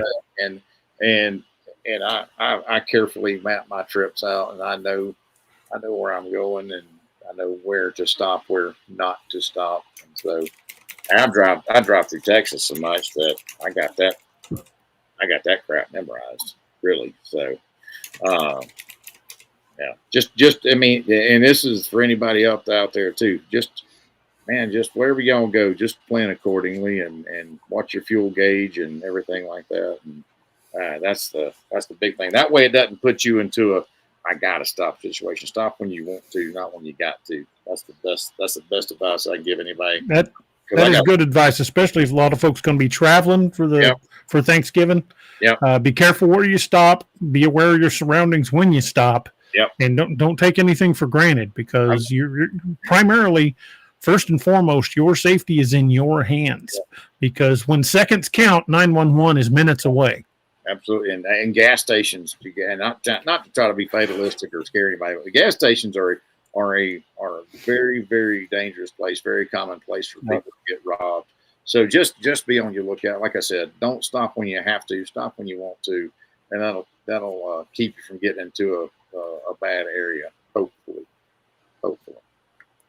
Well, we're just right here in Springfield, and I know Springfield ain't exactly Baton Rouge, but Springfield can be dangerous. But just a few blocks from here, there's a convenience store called Come and Go, and just a couple of years ago, there was a shootout there where one Springfield police officer, one clerk from the store, and the perpetrator were all killed. My God. And That's horrible. you Man. know, this is not 100%, guarantee, but project confidence in situations like that. When you're out pumping gas, don't look around like a scared rabbit. And don't have your face in your cell phone, Yeah, especially if you're in a bad area. Look like, because here's the thing. This is just like I would tell people, like when I would do assessments for people, like they would call the police department and say, "Hey, can you come out and tell us what we need to do to make sure people don't break into our house and things like that?" It's the same thing for people. There is nothing that you can do that's going to 100% say to make your house safe. All you can do is make it such a hard target that it's going to be something that they want to move on to something that's going to be quicker and easier. Same thing for yourself. If you project toughness, if you project something that's going to make that they don't, I'm not 100% sure I could get that person in the car, or I could do something with that person that quick. I'm just not sure about that. 9 times out of 10, that's going to be enough to get them to move on to the next person. And that's what you're looking for. You don't want to appear as a soft target. You want to appear as a hard target. You can't stop at 100%, but you can make it look and appear. Right. Same thing with your house. You can make it like, okay, I'm not 100% sure I can do that in the time that it's going to take. Cops could get here or something could happen. I'm going to move on to the next person. That's what you got to do. Yep. I agree. And, keep your doors locked. Lock the doors on your car. Yeah. A lot of it is just having that I'm not going to be a victim mindset. Don't forget to lock your car. Make sure that you don't leave any valuables out where they can see them. If you're going in someplace, don't just think, I can leave my purse or I can leave whatever out in plain view, because they'll smash a window and take it in seconds. And just keep your valuables where they can't see them, and keep if you're especially a woman walking alone, keep your purse up tight close to you. If you've just got it kind of hanging, not paying attention to it, it'll get snatched. I've seen it happen. Be alert of your surroundings. Watch for people, and if you see somebody that is like following you, if you think you're being followed, look for somebody that you feel would be safe. A postman, a cop, a firefighter, anybody you see, especially somebody in uniform, go straight to them. Yep. Amen. And if you're on the road, like somebody's saying there's going to be 70 million people on the roads this weekend, that's mind-boggling. And so if you're going to be on the roads this weekend or anytime, plan accordingly, plan for the weather, plan to make sure you have some sort of emergency preparedness kit with you in your vehicle for you and anyone else in your vehicle with you. That's just not medical. I mean, we're talking things like, Mylar blankets, wool blankets, food, water, any kind of maybe flares, things like that, something that you could signal with. And just that way, if something happened, shovels, little small stuff, things that can literally make a difference in it just being an inconvenient situation versus a life-changing, life-altering situation. And there's my dad 2 cents right there. Hey, flare gun. Hey, man, heck yeah, why not? Yeah, if you got a flare gun, keep it handy. Yeah, ways to make fire, ways to purify water, ways to have water, ways to have food, have some food, emergency ration bars, power bars, whatever, man. Just be prepared. Just be prepared. That's the biggest thing. And part of preparedness is, like Robbie and DA both said, is situational awareness and presenting that inopportunistic target. You don't want somebody zero it in on you. Make them. If you're traveling, when your tank gets close to half a tank, look for a safe place to stop, someplace well lit. Don't wait till you're almost on empty and have to pull in at what you can get. Because that's what happened to us in Atlanta. I pulled into a place that was just shifty as hell because I was on E, and no more. And the thing is it's going to take longer to fill up if you're empty than it is if you're half tank. So you have more of an opportunity to look and say, I don't like that place. I'm gonna go on to the next place. If you're Exactly. Whereas if you're almost empty, you got to go where you can. I have literally done that. Yeah, I have literally done that. I pulled off on the exit where there was a gas station. It's late at night, and I was traveling through Texas, and I just scoped the situation out of what was going on around that gas station, and I was like, yeah, you know what? I don't have to pee that bad, and I've still got a half a tank of fuel, so I'm gonna go down the road a little bit for sure. Be And safe. another thing to bear in mind if you're going to be traveling, if you carry conceal, be aware of the laws of the states you're traveling through. Huge. You can get yourself in a huge amount of trouble. Yeah. In some of these states that don't have reciprocity. Correct. Absolutely. Ignorance is no excuse. Illinois, I'm looking at you. Yeah. Ignorance is no excuse. You got to make sure that you're well within the law. And even if you're a retired law enforcement, guys, look at, because there are certain states that do not recognize LEOSA. So you need to. Well, with LEOSA, I would fight that in court. If they come after me with LEOSA, yeah, they're going to lose that because that's a federal law. But yeah, it would still be something you'd probably have to fight. But states like New Jersey, and New Jersey does not recognize the whole LEOSA thing as far as like hollow points and things like that. So that's something. I tend to avoid states like that. Yeah. Same. If I got to go, I'm passing through. Yeah. But here's the thing, sometimes you're in situations that you can't avoid. You go through states that because that's just, like Doc, sometimes he has to go in places that normally if it was just him making a trip for himself, he might avoid that. Same thing with DA, he might avoid that. Same thing with me, I might avoid that.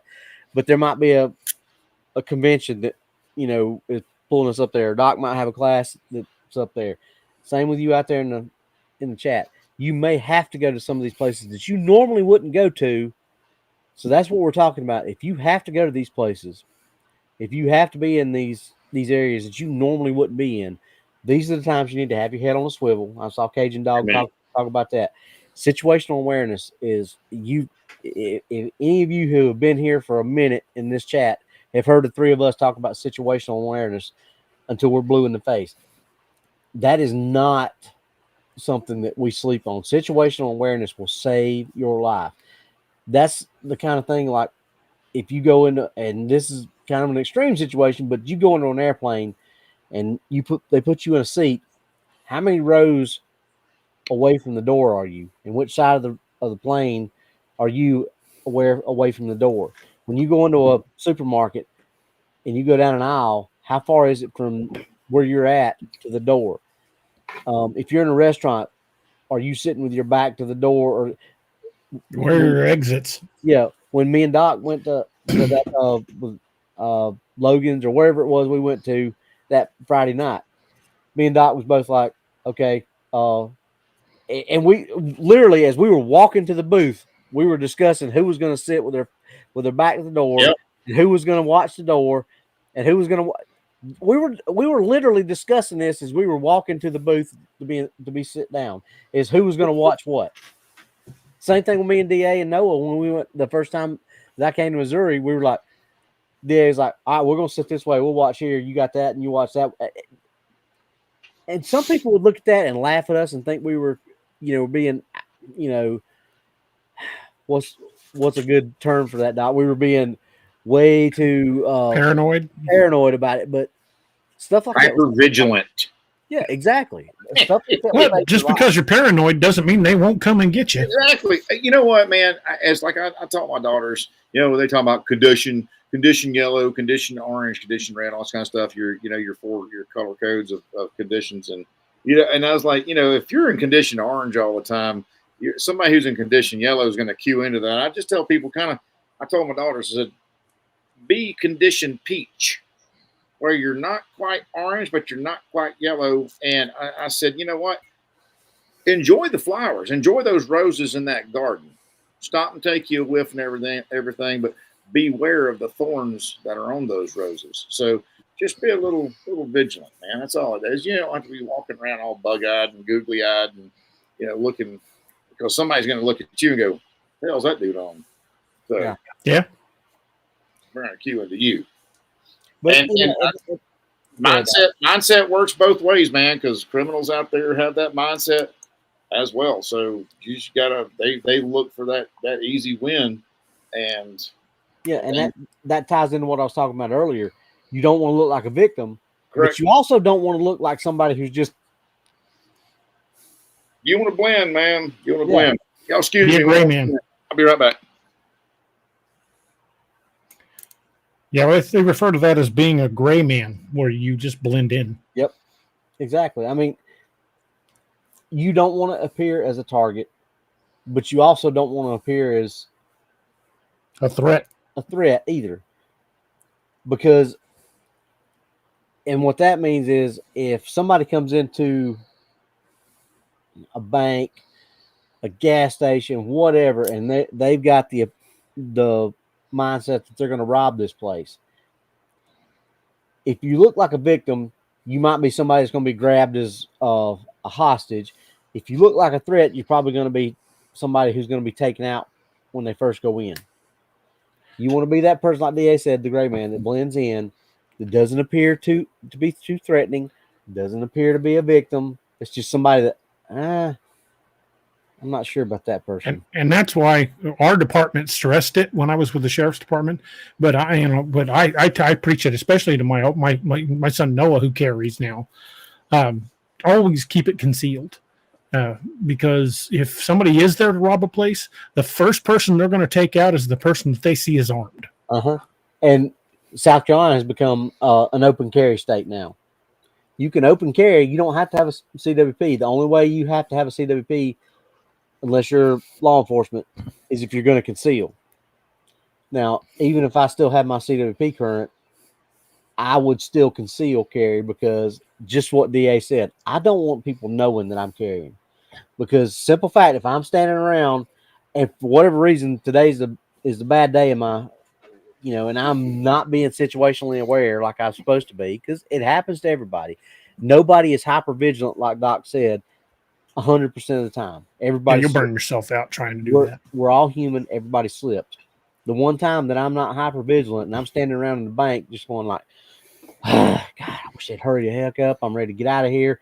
And somebody walks in and robbed my bank, and I'm sitting there open carrying, and I got a gun on. I'm going to be the first one that they're going to take out. If I'm not paying attention, that's it. I don't want to be people knowing that I'm carrying. Number one. Number two, I don't want them to know I'm a cop, because even if they don't know I'm carrying and they see that badge, I'm still going to be the first one they can take out, regardless of whether they see the gun or not. Oh, he's a cop. So that's why, just like DA said, that's why I don't open carry. Nothing wrong with doing that if that's what you want to do, because that can deter people at times. But if somebody has determined they're going to do that and they walk in that situation and they're already full on and, okay, nothing's going to stop me, they're going to do what they need to do to make sure that's taken care of. And if that means taking you out, that's what's going to happen. Yeah. So just be safe, be alert, be aware of your surroundings. Just Ryan was mentioning the guy who called 911 and ended up getting shot by Vegas PD because they thought he was the perp. Well, just because you're the good guy, if law enforcement shows up and says, put your gun down, put your damn gun down. Yeah, I mean, they will sort things out, but unless you're in the middle of an exchange, put your gun down. I mean, obey law enforcement commands. I'm not saying that Las Vegas PD was in the right in that situation. I'm not saying they were wrong, but I'm saying a whole lot of understanding would have gone a lot farther in that situation, because if I don't care who it is, if I was a cop and I rolled up and I saw a guy with a gun out actively engaging somebody, he's the guy I'm going to aim at. Yeah, and like I said, I don't know the entire situation, but please don't take this the wrong way. This is not directed at whoever made that comment. But Monday morning quarterbacks have a lot of time to sit back and look at that. We pull up on the scene and jump out, and somebody's got a gun. We tell them to put it down. And they don't put it down. We got a split second to decide whether is this person going to try to take my life so I don't get to go back to my family, or is this person just being the good guy and just hopped up on adrenaline and not listening to what I say. You got a split second to decide whether this person's going to try to take your life or not. And you're Well, going to have a DA that's going to take as long as they need to dissect that whole situation. They told us in the academy, lawyers will argue over a decision you make for years that you had to make in the blink of an eye. Yeah, if y'all about lawyers, read the book about what happened with Lone Survivor, Marcus Luttrell. They were more concerned about the JAG office than they were about this potential village full of Taliban. So, just be aware, man. Arlen, South Carolina is not constitutional carry. We are open carry. You have to have a CWP if you're going to conceal carry. So don't get it twisted. You have to have a CWP if you're going to conceal your weapon. There's like 29 states now that are constitutional carry. Yeah, we're not constitutional carry in South Carolina. We are open carry. If you're going to open carry, you don't have to have a CWP. But if you're going to conceal, you have to have a CWP. So make sure it's check. Missouri is a constitutional carry state. Yeah, it was open carry my whole life, and in like 7 or 8 years ago, no, maybe more than a decade ago, they passed that constitutional carry, and I was happy it did. Constitutional carry and open carry are two totally different things. So don't get that. I was with the sheriff's department when constitutional carry passed in Missouri, and there were people were saying, like, aren't you afraid that every person you're going to talk to has a gun on them? I'm like, lady, if you work in law enforcement, you assume everybody you talk to has a gun on them. Because if you don't, you may not be going home. Well, it's like I taught all the game wardens, 160 game wardens in Maine back in 2014, and they were like, literally every call we go on, we're game wardens. Yeah. What's the biggest thing we do is for hunters, we automatically make the assumption that they're going to have a firearm on them. And I'll just say this makes it easy for everybody. Wherever you live, know your state and your local laws, your ordinances and all that stuff. And that'll keep your butt out of that hot water. So that's the easiest advice I can give somebody. Know your state and local laws. Kay Bowers says Texas has constitutional carry now, but I still have a license. If you're going to travel outside of your own state, you still need that CCW. Yes, Mississippi has a constitutional carry as well. You can get an enhanced CCW that allows you to carry in other places that constitutional carry there will not. Something like that. My brothers were telling me about that. But just know your laws, man. Know your laws. That's the best thing. And avoid trouble, de-escalation, and just avoiding trouble like the freaking plague, man. So yeah, get the heck out of Dodge, man. Just Ryan says, and also don't be stupid and play around with BB guns in public. It'll get you shot by the local PD. I know a dude here in Springfield that almost got himself killed over an airsoft gun. Because I tell you, from a distance, those airsoft guns, especially when they've painted them, you can't tell the difference until you get up close. They look like a real firearm. I mean, I've got one right here on my desk, and I can't show it because YouTube will demonetize the channel. That's no different than the Taurus I took off the kid at the high school when I was at the high school. It had how many knows that a Taurus Taurus revolver has a set screw in the hammer that if you don't have that set screw turned back out, that you can't fire that revolver. Yep. I didn't know that. Yep. So, but if this kid's pointing this Taurus at me, do I know that set screw is pushed? Number one. Number two, do I know that it's even there? And I told the kid. He's like, well, I didn't have the key, so I couldn't operate it. I said, son, if you'd pointed that to me or at me, I would have canceled your birth certificate. Yeah. I mean, yeah. Antonio Vasquez says, what about Iowa? Iowa is a constitutional carry state. Just happened in January 2021. Yeah, I have no idea, man. Like I said, wherever you live, look those laws up. Right now, I think it's 29 28 or 29 states have constitutional carry of some version. If you live in Tennessee, they have a constitutional carry, but it's only for state citizens. So if you're from another state and you're vacationing in there, you cannot carry a conceal unless you have a CCW because you're not a citizen of Tennessee. Good to know, people. Good to know. It's those little things.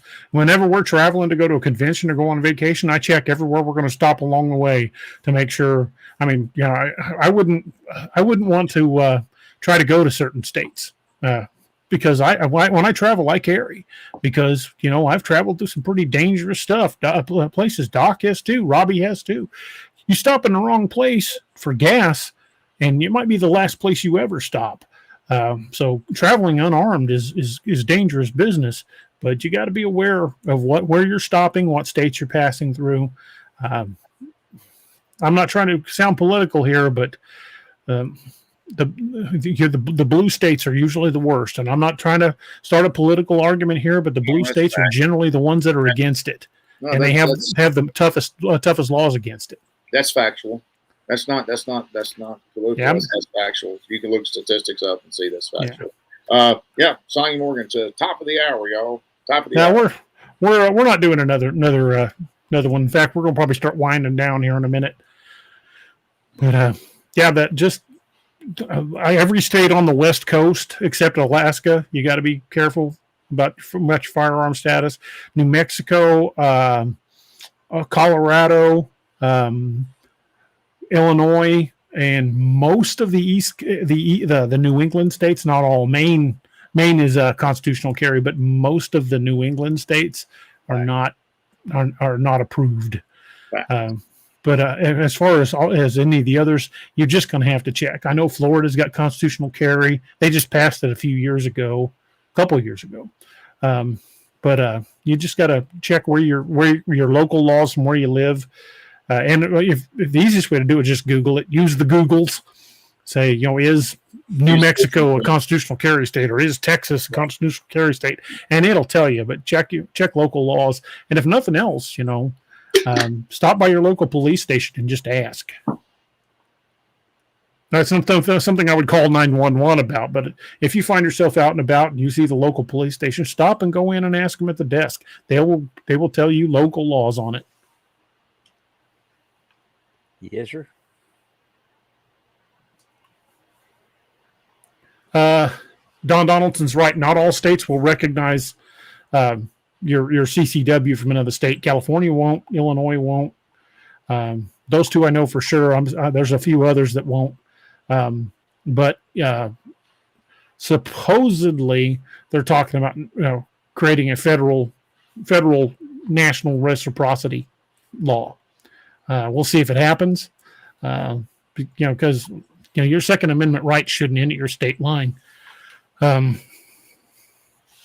But we'll see how that turns out. But in the meantime, just make sure you're protected. Make sure you understand your local laws and the laws from wherever you're going to be traveling, and keep your head on a swivel. Watch around. Just be careful when you're driving. And one thing we haven't even touched on about being safe is watch out for these idiots on their cell phone when they're driving. Oh my God, I can't tell you the number of times I've been ran off the road or nearly ran into by some moron that thinks a text message is more important than driving. Just be careful, be alert. That's one thing I was telling my boys when they were getting old enough to drive. I said, it's not just your driving you've got to worry about. You've got to worry about every other driver on the road, because you can get killed or your vehicle destroyed just as easily by someone else not paying attention than you can by you. Correct. Sorry. What's up, Doc? Oh, no, I just got some splinters in my finger. I was getting out while I was listening to you. That's performance. Thank you, Miss Lene. Thank you, Miss Lene. Miss Lene gave us a super chat. That was awesome of you. Thank you, Miss Lene. Yeah, we try not to just talk about cryptids. I mean, when we're doing a show like this, I mean, we try to, honestly, tries to be a almost like a public service type thing, to where if things can make your life easier, man, then we're here for it. We want to help you do that, because like I said, every day is important. this weekend's important. So we want to help people get home alive. Yeah, Absolutely. And that's the thing. The three of us have got kind of a specific skill set where we can talk on stuff like this with a fair bit of authority. So if something that we say out here ends up helping somebody or saving somebody's life, then that's great. That's what we're here for. Yes, sir.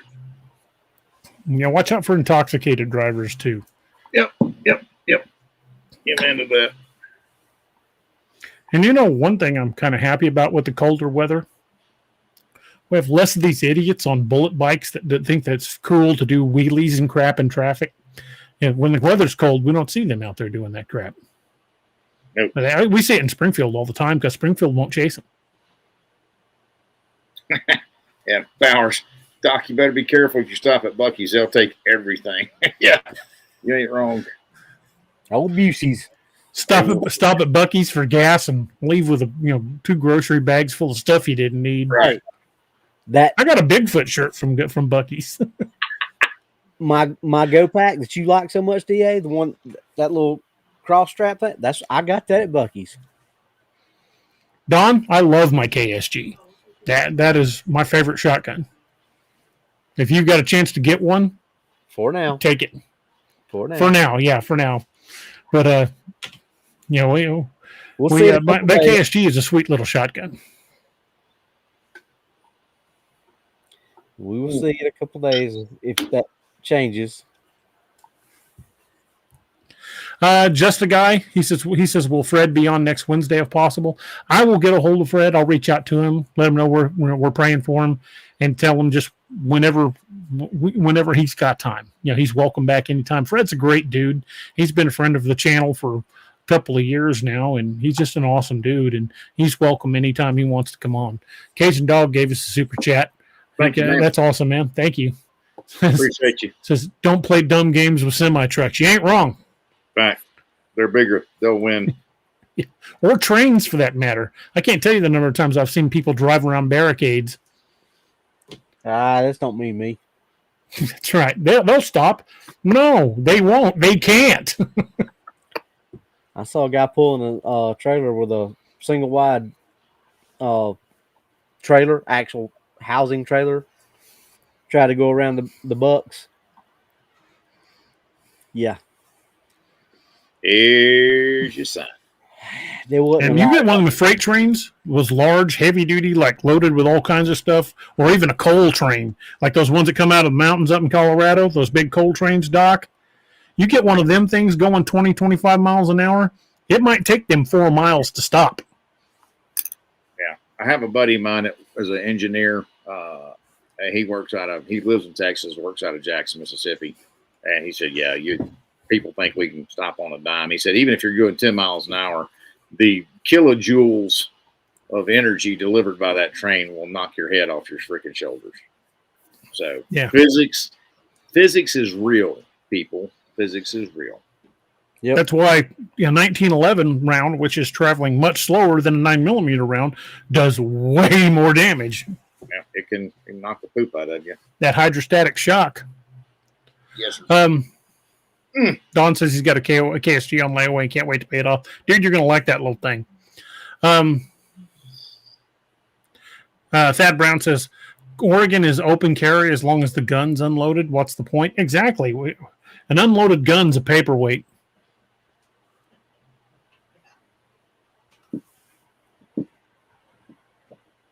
Antonio Vasquez says, just for safety, what kind of gun you need for Dogman or Sasquatch? We've talked about that a number of times, and I really don't think it comes down to caliber. I think it comes down to shot placement, because you're talking about an animal with huge muscle mass and probably very dense bones. It'd be like the argument about what you would hunt a deer with versus what you would hunt a moose with. I mean, you could take a deer down with a small caliber rifle, a little 223, something like that, but I wouldn't use that on a moose. You might not even punch through. So the question just becomes, where do you hit it? And if I'm not advocating killing one, and I do not want to try to. But if I absolutely had to save my life or save the life of somebody who was with me, I'm going for big artery groups. I'm going for the throat. I'm not even sure a headshot would do it because that skull's got to be pretty thick. And I've seen bullets bounce off of helmets and skulls that you wouldn't think would slow it down, would even slow the bullet down. That's a thick bone, and it will deflect a shot. But I go for the big arteries, like in the throat, the brachial artery in the upper arm, the pelvic girdle, or the arteries in the upper thigh inside, or the ding ding. Yeah. Got a super chat from Northern California Cubs fan. Dude, thank you very much. It didn't show up on this where I could put it up on screen. It's over on the other one, but it didn't show up in here. Patricia Gambino says, "Hey guys, can you keep me in your prayers? My heart is so bad the doctors will not even do endoscopy to see why I'm hemorrhaging. Thank you. Happy Thanksgiving." We absolutely will. Absolutely, man. Be happy to pray for you, ma'am. Absolutely. And hopefully you'll get the healing that you need. Prayers up.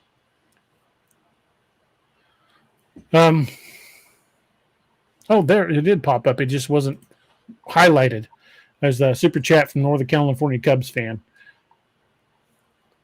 He says video game controllers hobbles along unhappily with a broken arm. Well, I hope you don't. I hope that heals quick for you too, man.